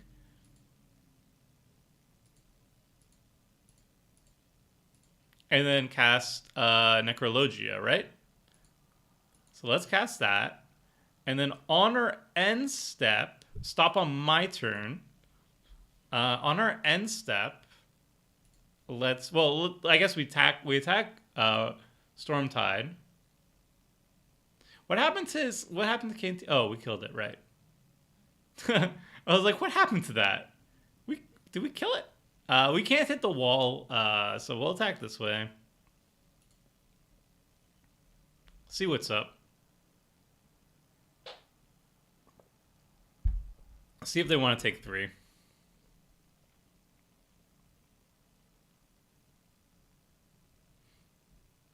Are you playing with a house ban list, or are all players? No. I'm running like Sol Ring in the deck.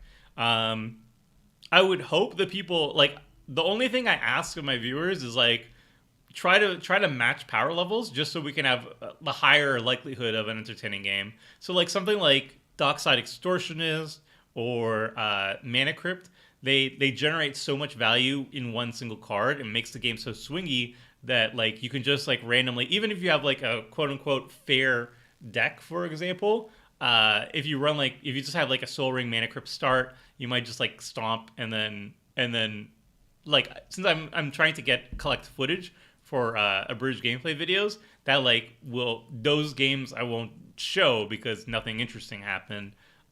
So, how much life will I lose? I think let's just stick with 7. I think everybody's fairly low, so I think 7 is like the correct amount. Let's go to 13. Let's go to 12. Let's go to 12. 12's a good number.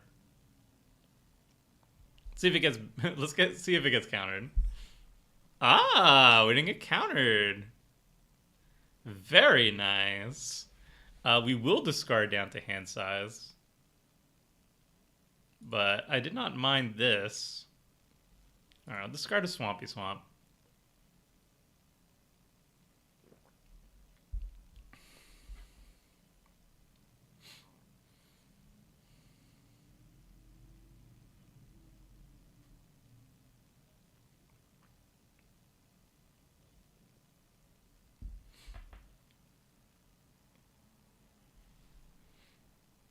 So we have some interesting action now.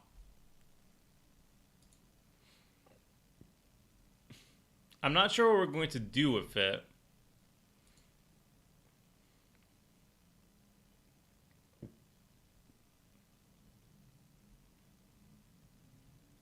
So for example, what we could do is we could, theoretically,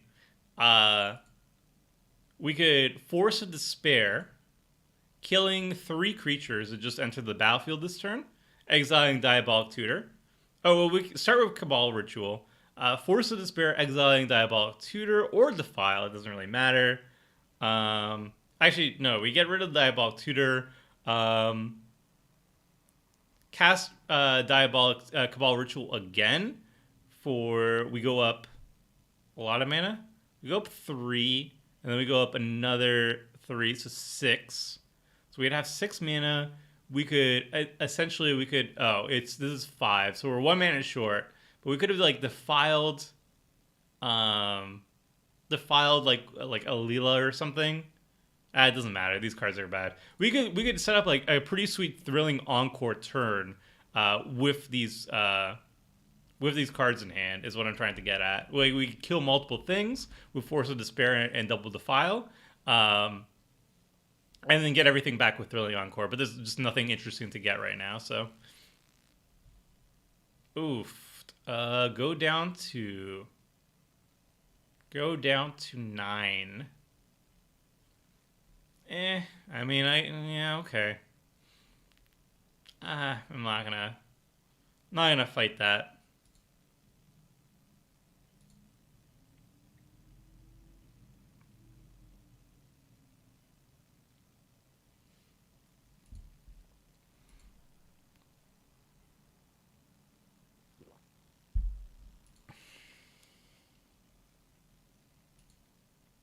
So we're excited about Commander Legends. Is the Commander Clash game going to stream a Commander draft? I think we're going to do that, yeah.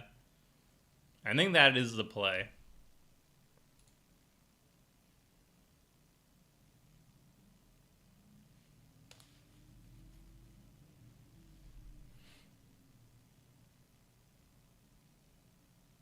Meddling Mage. What are they going to name? Choose a non-land card name. Okay. What are they going to name? I'm so confused. Are they going to name Kineos and Tyro? Dalekos? Okay.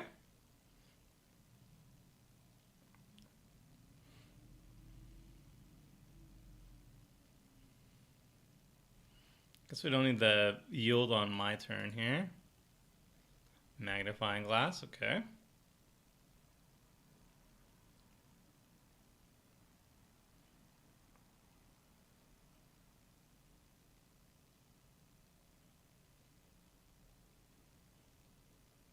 All right.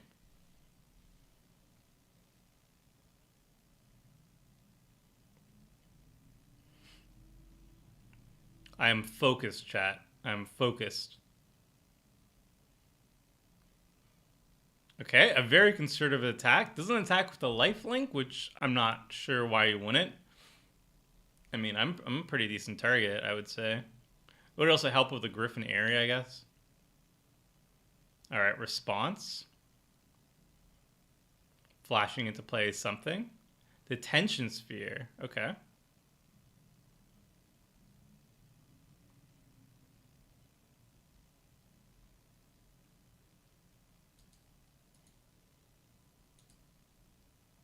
Turn off auto yields.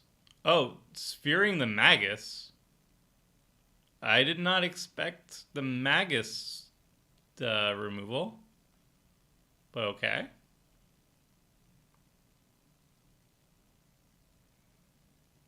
I thought the Magus was kind of dealt with, but maybe he was afraid I was going to attack him with the Elk next turn, which I probably would have.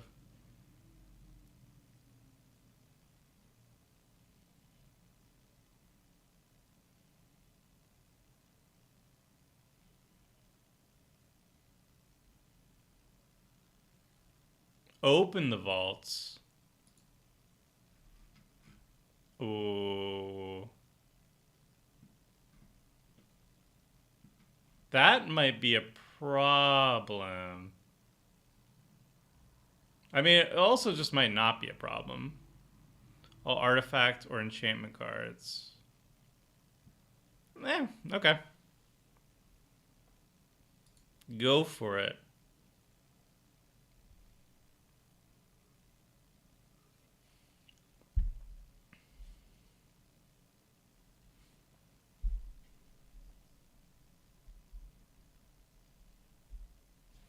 Maybe they're gonna like sacrifice the Omen of the Sun to get it back immediately. Seems like a nice thing to do. Destroy target non-basic. Why? Ugh. That seems odd. And it's the untapped one? Not sure about that one. Yeah, they killed the Magus to get the transformation back. But I don't know. Seems fine. Appler. Okay. Okay. Okay.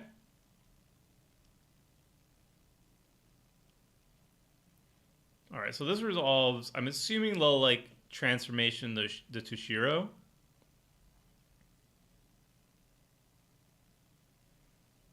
Crypt Incursion would be good in this deck. I had Crypt Incursion in the deck, and I think I might have to put it back in. The only problem is that I have a lot of my win conditions involve me stealing our opponent's, uh, stealing my opponent's creatures to kill them with. If I swapped away from that, then yeah, I think that would be better. Like if I added Aetherflex Reservoir and like Bolas' Citadel as a combo kill, and Torment of Hailfire and Exsanguinate as backup win conditions, then I can move away from reanimating my opponent's creatures, and then I focus on like Crypt Incursion and stuff that's like just good old fashioned graveyard hate that is effective for us. Return a land you control to its owner's hand. Let's return the Polluted Mire. Okay, so this resolves. I think this is all fine though for us.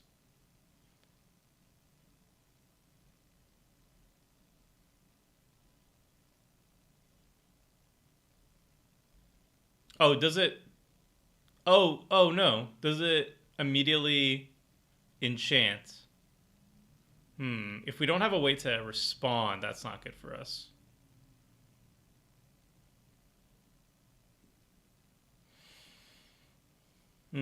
I thought it would go on the stack, but I'm wrong. It just everything resolves at the same time. So this could actually be really bad for us. What happened? What happened to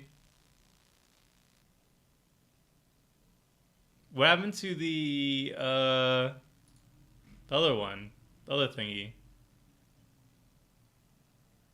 Where's the moon thingy? Imprison in the moon. I don't see it.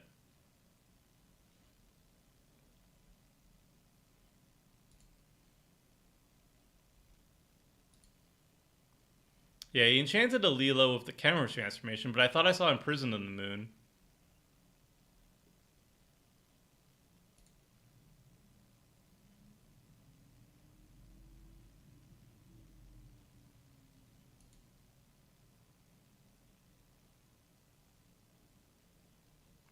Am I crazy, chat? Oh, and Meddling Mage. Why'd he stop Meddling Mage?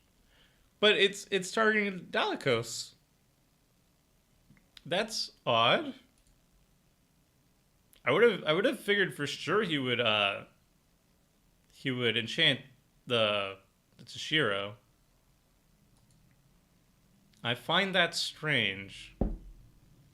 Because if it was on Toshiro, then I would be pretty out of luck. Kind of out of luck here, friends. But this is a lot better for us. All right, so stop on my opponent's instep.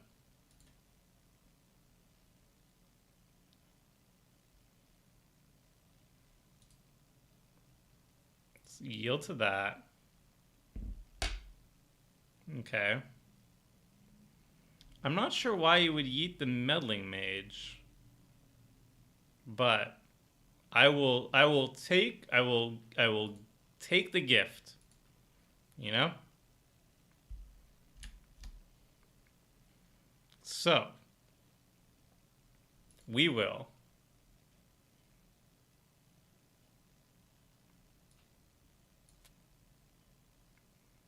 most things here died. All right, let's go for a big old turn.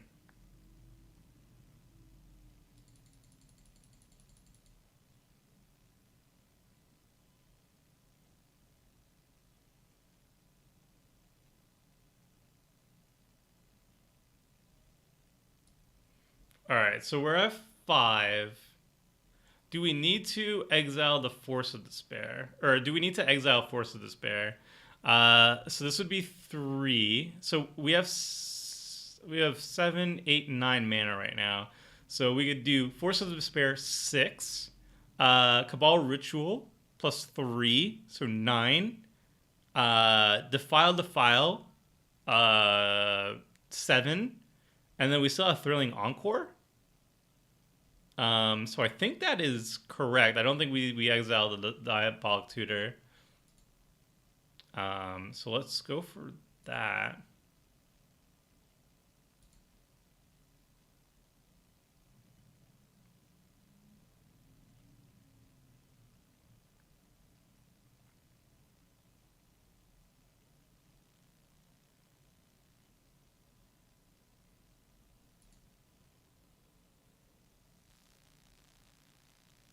Cabal Ritual.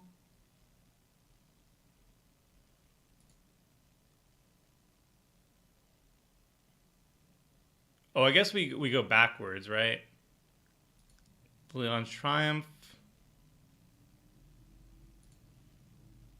Leon's Triumph. Cabal Ritual. I wanted a Ritual first. It doesn't really matter, though. Good night.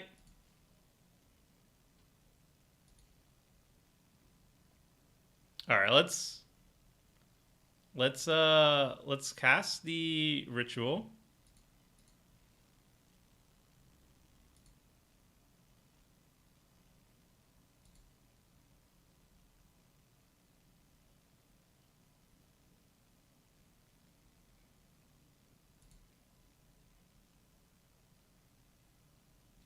I guess we don't wanna auto turn off auto yields.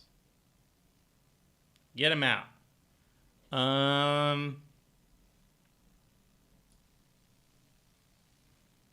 Oh, it doesn't matter because we're not gonna get a Leela. We're not gonna get any of these other creatures.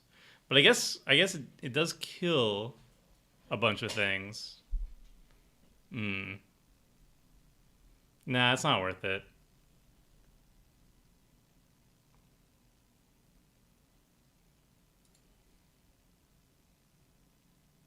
Is there much to get back with Encore? Not much, but I think it's better than nothing.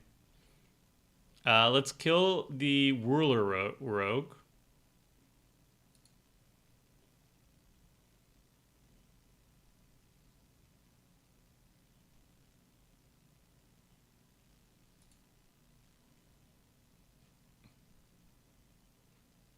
And how much is the Thopter?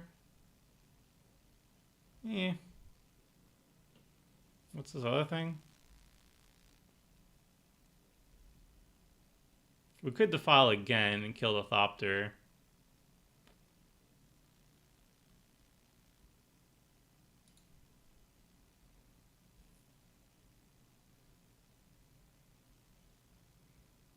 But I don't think we're going to. I'm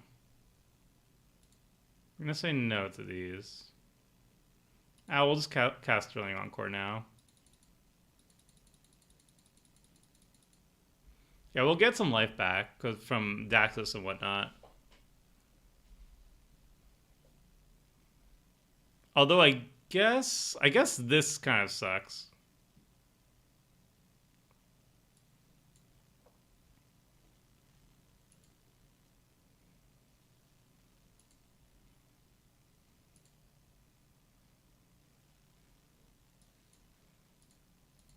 Oh, was yield.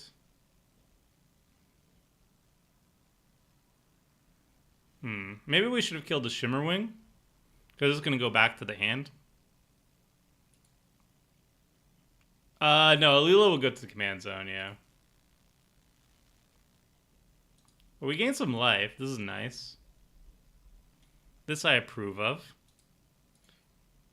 The Shimmerwing is going to go back to Vanilla's hand, but it's fine. And that's it. Oh, I could have gotten the Meddling Mage. That's true. I forgot about. Oh no, it's a creature. It's not a creature. It's a land. I couldn't get the Meddling Mage. It was a land. Oh no, it's a return. It's not a May effect.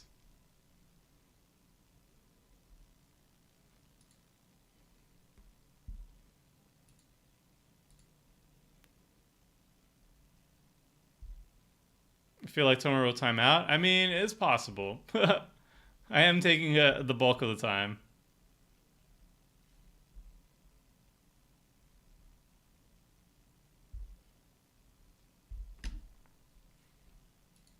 I think we're doing fine, though. We have a Diabolic Tutor in hand. I'm sure we could tutor up something interesting. Surely there is something interesting.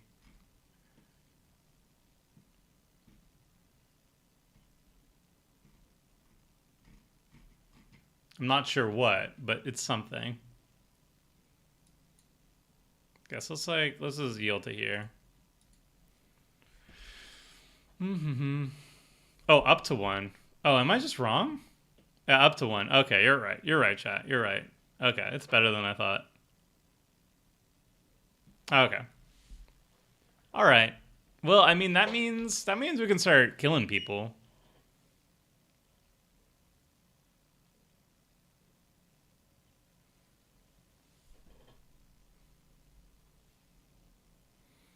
Okay.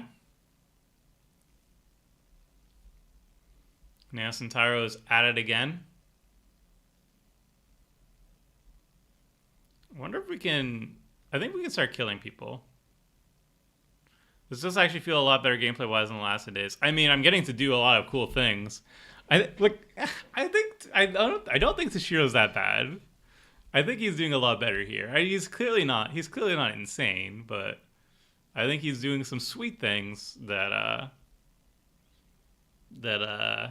don't know. I'm enjoying it. I'm very much enjoying this style of play personally.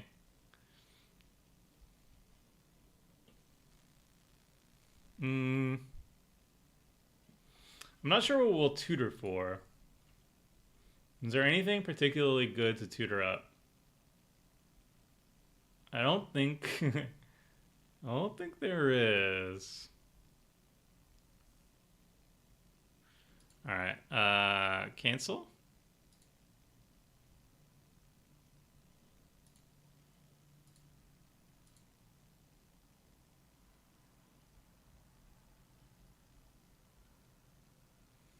I'm not sure how you stopped the Alila deck, though. I think I just attacked them. I think I just hit them until they die.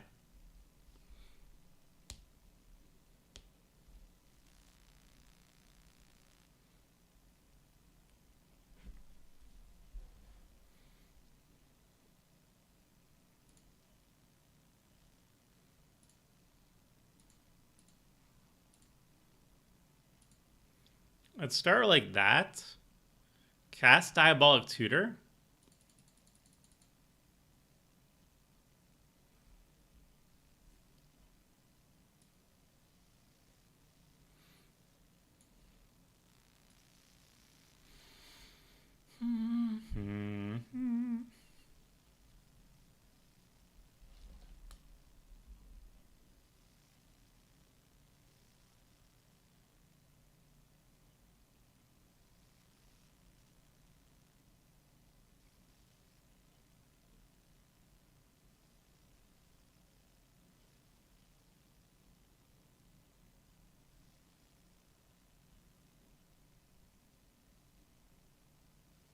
We don't have a Mass Drain spell. I'm starting to think that maybe I should have a Mass Drain spell. Yeah, I think... Oh, boy. I'm not sure.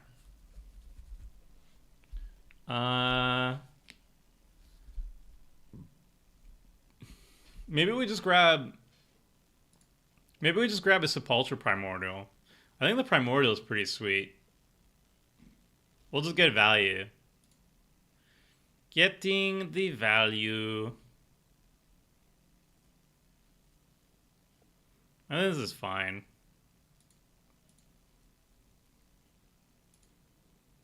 Boop.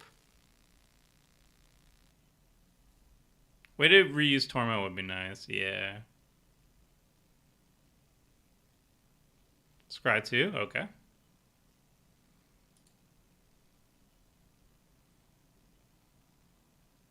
I think Primordial is good.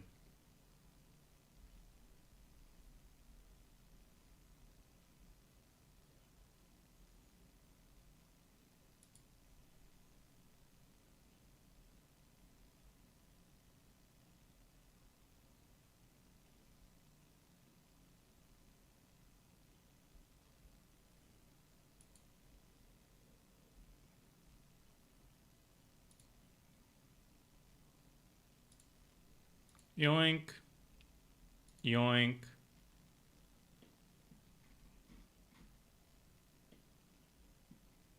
Ooh, mentor of the meek. Yes, please.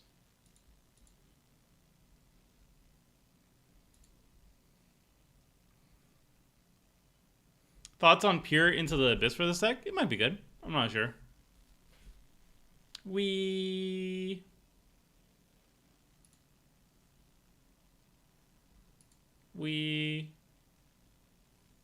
draw cards. Yes, please.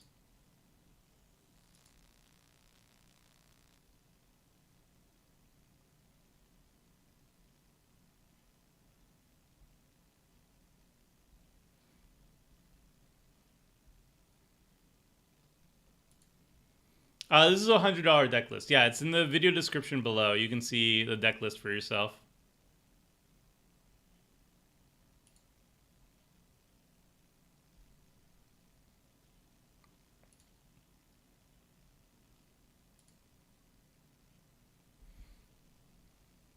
Hmm.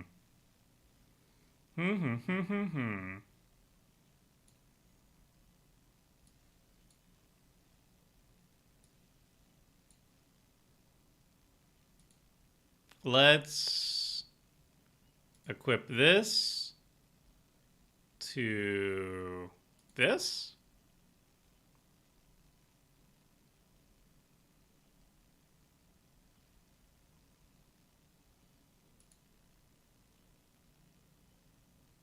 The Axis is doing work right now. We were at a very low life total, and we are no longer at that low life total, which I'm quite fond of as someone who doesn't want to die.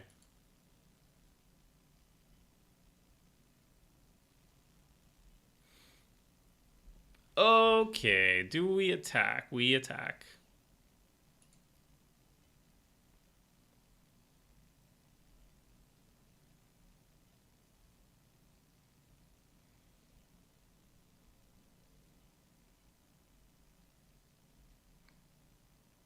Okay, let's go for the jugular on Roll Stormtide. And I think we just assume that's going to kill.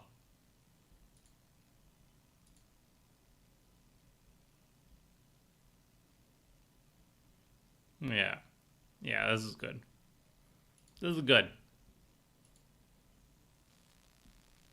Do not mind these events.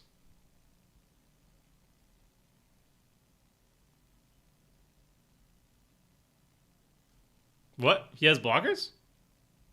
What? Okay, he doesn't. Okay.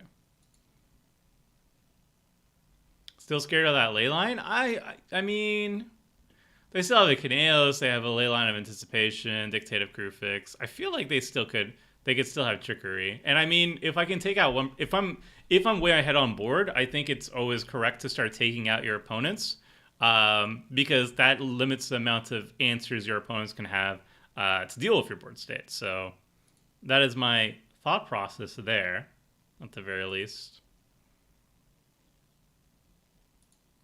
Let's make some more tokens. Yaha, yaha. Yeah. And then a Wayfarer's Bauble. Yaha. Okay. Bonus Hunger can clean up, yeah, pretty much. I mean, it's only half. It's half the things. But should be enough.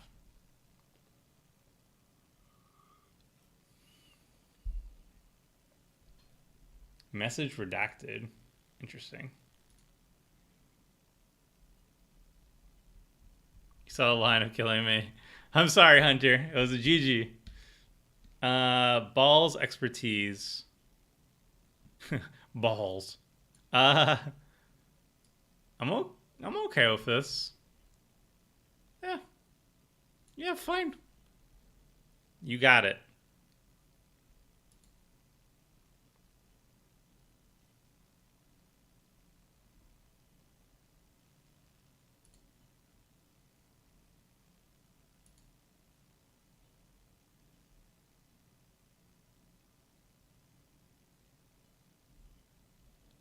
Hmm. Missed mentor of the meek triggers since you killed Canty. Oh, yeah, yeah, yeah. That's true. That's true. I could have drawn more cards. That wasn't great. That wasn't great for me.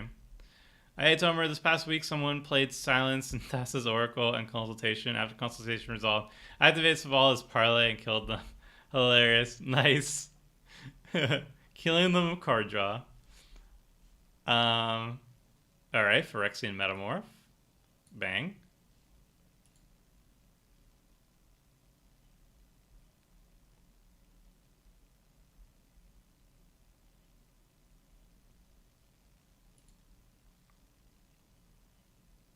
All right, he can hit me for 4. There's not really much I can do about that, and that's fine.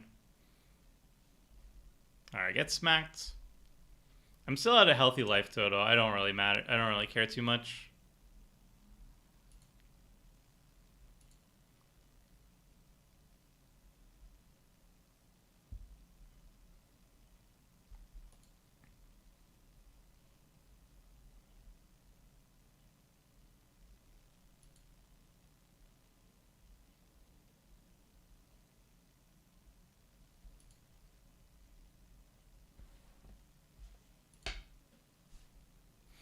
There's a lot of blockers, and I could have drawn 2 more cards, which kind of sucks.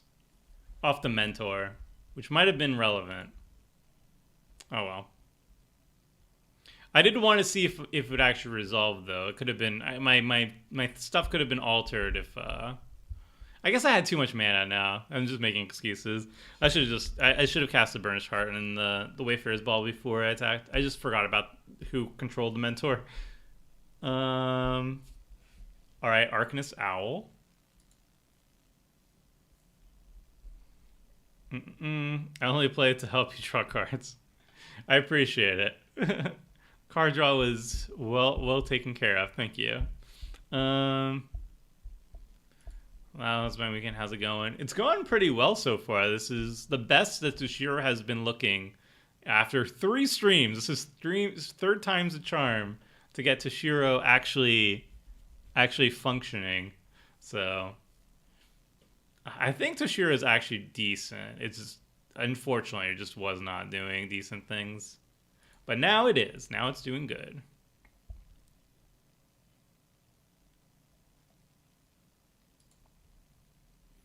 Alright, we don't have enough to cast Thrilling Encore.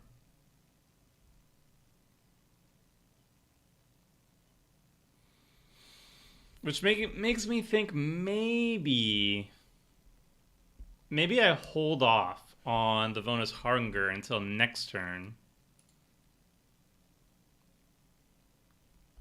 I think we just like crack the Burnished Heart and the Wayfarer's Bauble to get stuff.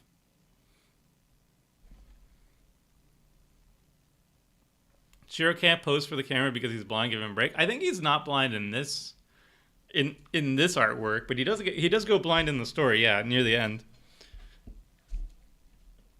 He's a great character. I like him. He's selfish, but he's also the reluctant hero of the story, which I love. It was a pretty good book, like, not gonna lie. Or at least it was good when I read it when I was a kid.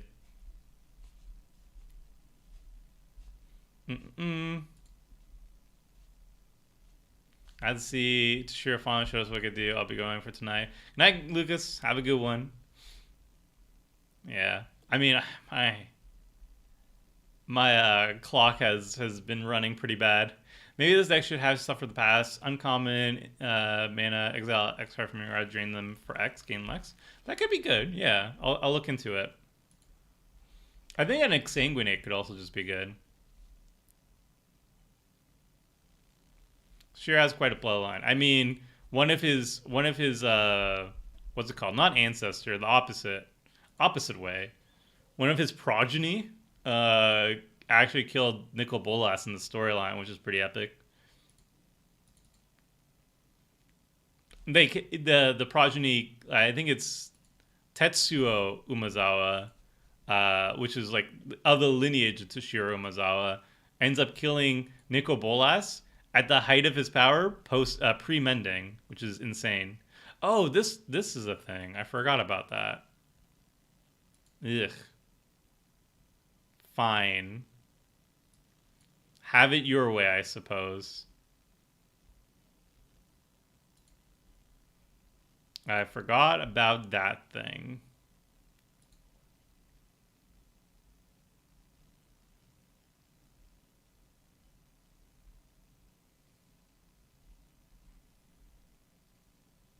So Conundrum is bugged, right? Why is it bugged?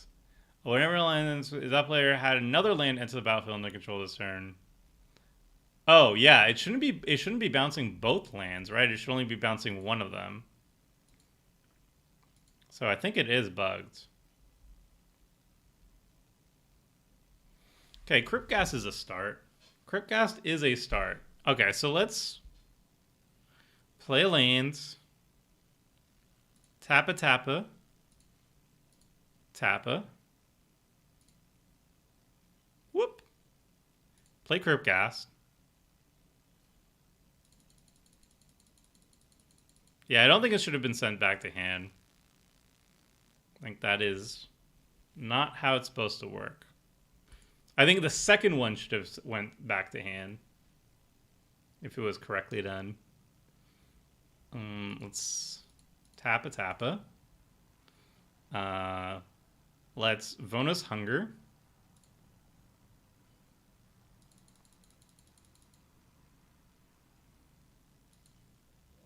Let's Extort. Oh yeah. I think it's correct. I think they saw each other. So, all right. Let's Vonus Hunger.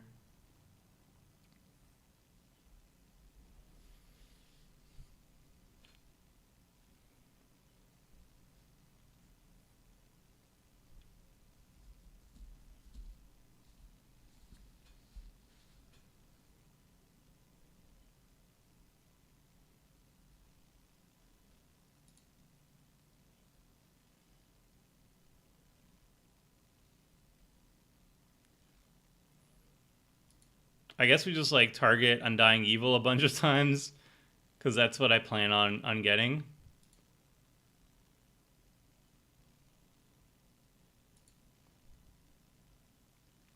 Or I guess we could target other things too, just in case.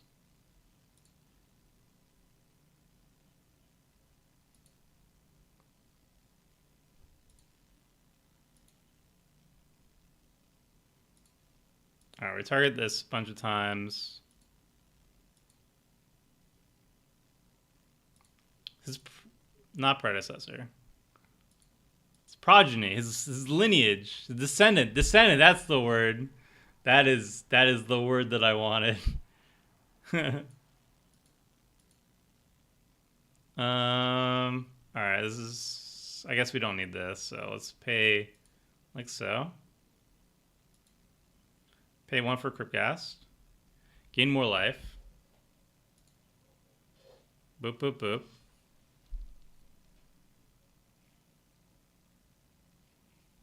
I like that comparison, Afro. Extort some stuff. I mean, we're just gonna cast stuff and extort and kill basically all our opponent's creatures. I think that is the play. Let's. I don't know. Liliana's Triumph a bunch of times. Let's Triumph. Let's Triumph. Let's Triumph. Let's Triumph some more. And let's Triumph some more.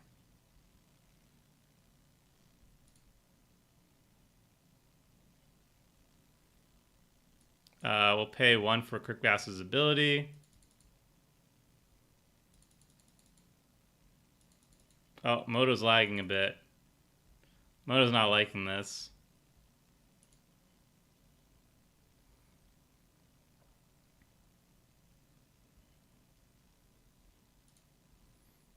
Let's get the file.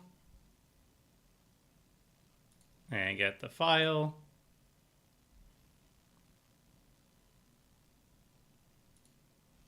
Kill Alila. Pay 1 for Cryptgas ability.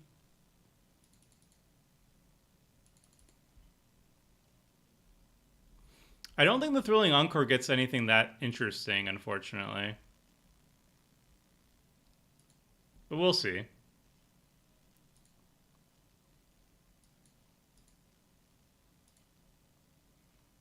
We will Encore, though.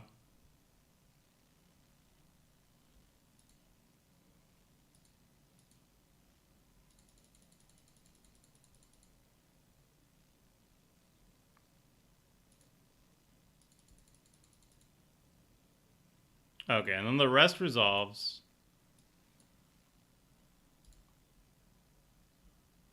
Moto win time? I hope not. My goodness, I hope not. Okay, and then we'll copy the Stratascythe. I don't know. Alila.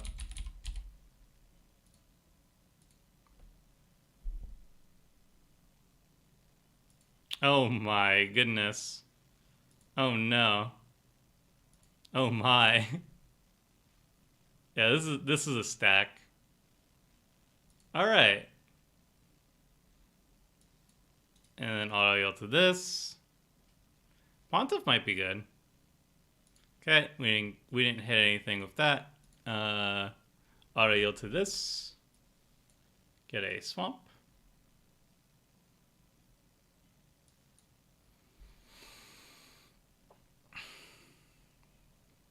Have you thought ab making Edius? I don't know what that means. But yeah, other than my commander decks, as long as they are manuscript, I pride myself in my analogies.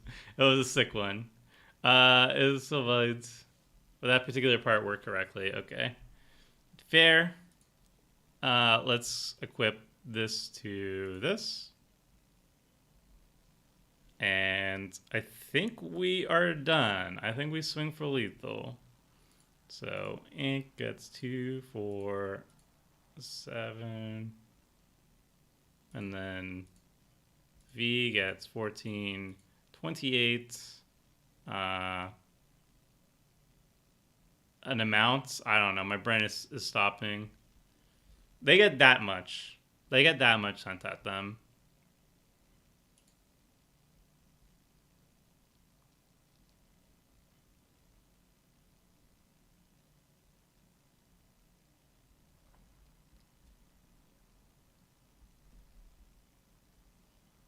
I guess we do lose a bunch of Ink stuff by killing them, but meh.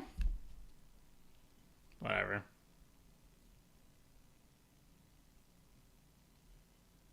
If we get board wiped, I'll be sad.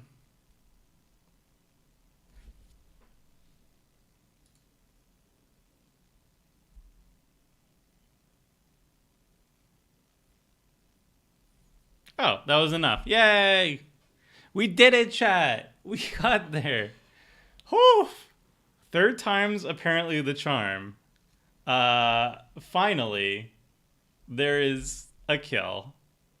And my goodness, was that a long time coming.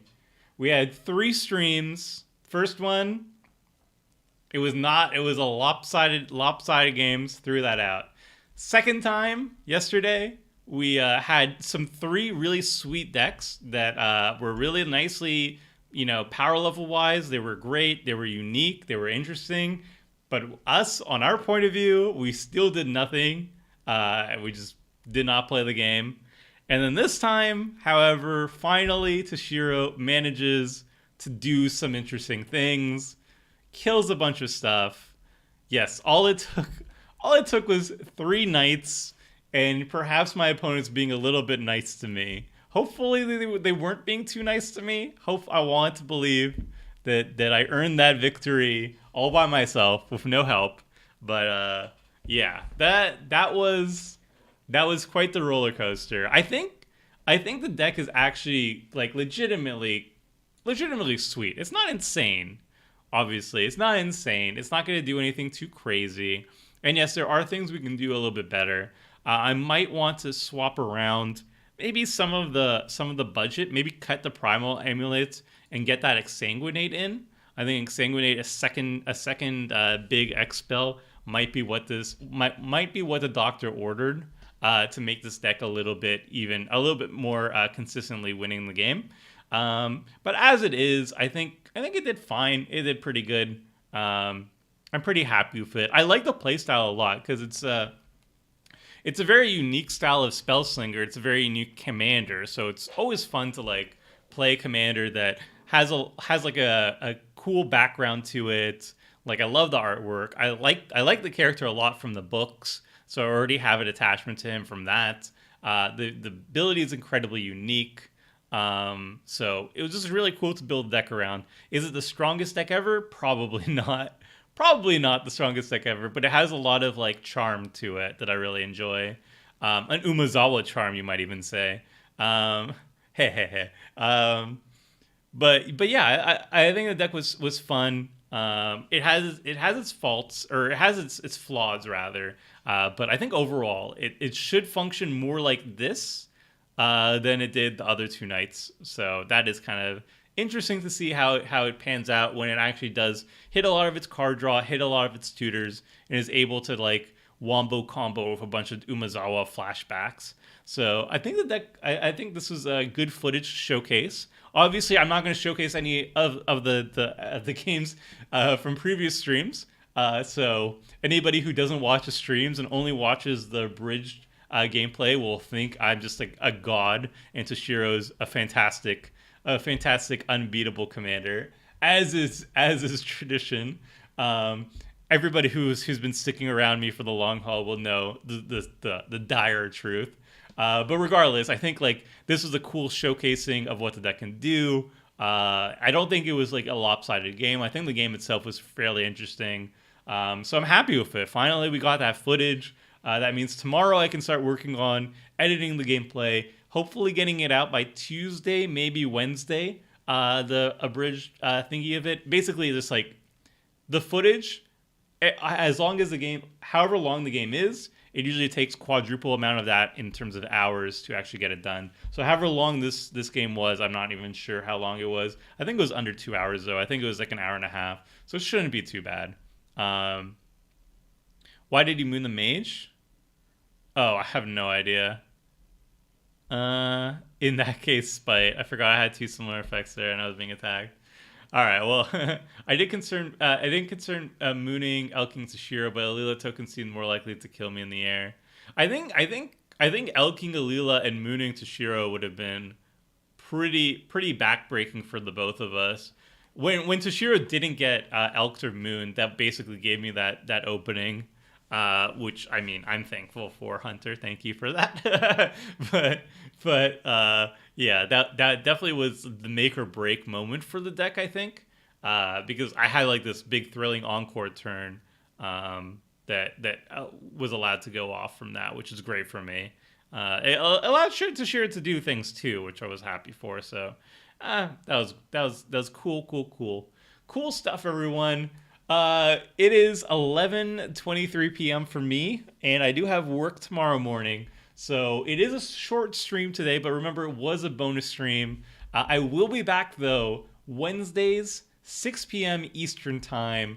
I will have a full, probably like a 4-hour streaming session is what I aim for those streams, our regular streams. I think if you have an opportunity, go to the community tab of the MTG Goldfish Commander YouTube channel. Go to the community tab and vote for which commander you'd like to see me play on Wednesday. Right now, Kozilek, the Great Distortion, is winning by significant margin. But if you want, you can choose between Kozilek, the Great Distortion, Selenia, Dark Angel, which is like a life gain. It's a life manipulation deck where you purposely try to get your life total as low as possible, and then swap your life title with opponents and win the game that way. It's very sneaky that way. And then the final option is Asperia, the Inscrutable. This is Flying Tribal. It's a cool deck. I actually played a $50 version of it on Commander Clash, the most recent video of Commander Clash. So if you want to see those decks, or if you want to see Kozilek the Great Distortion, it is a sweet deck. It's a colorless deck, so that's like an interesting restriction. I am going to run some sort of budget restriction to it, but it's not going to be as low as my typical range. It's not going to be $100. It's going to be significantly higher than $100. Maybe like $500 is what I'm going to be aiming for. So if you want to see those decks, also Kozilek will be running Hedron Archive. I think that's what the majority of the votes are gunning for, because people know that I actually do run Hedron Archive in Kozilek. I do think it is a good card in there. So if you do want to see some me saying how good Hedron Archive is, vote Kozilek, because that's going to show up. But either way, all three options are pretty sweet. That's going to be happening Wednesday. I'm going to pick which commander wins the poll probably tomorrow, so that it gives us our artist some time, Adriana, some time to actually draw it up and stuff and get some hype for it. So yeah, that's it for tonight, everyone. Thank you so much for sticking it out with me, for sticking out with Toshiro Umezawa. Thank you to Afro Magic for moderating for me. And thank you to my opponents or the viewers who decide to play a game with me. I also appreciate that very much. And thank you to everyone who are just in the chat, watching the game, asking me questions, keeping me entertained. I enjoyed learning a little bit about how to open a wine bottle, even though it cost me an entire wine bottle. Hopefully next time I will do better. I am so sorry. But yeah, this was a sweet stream, a short stream, and thank you so much for joining me.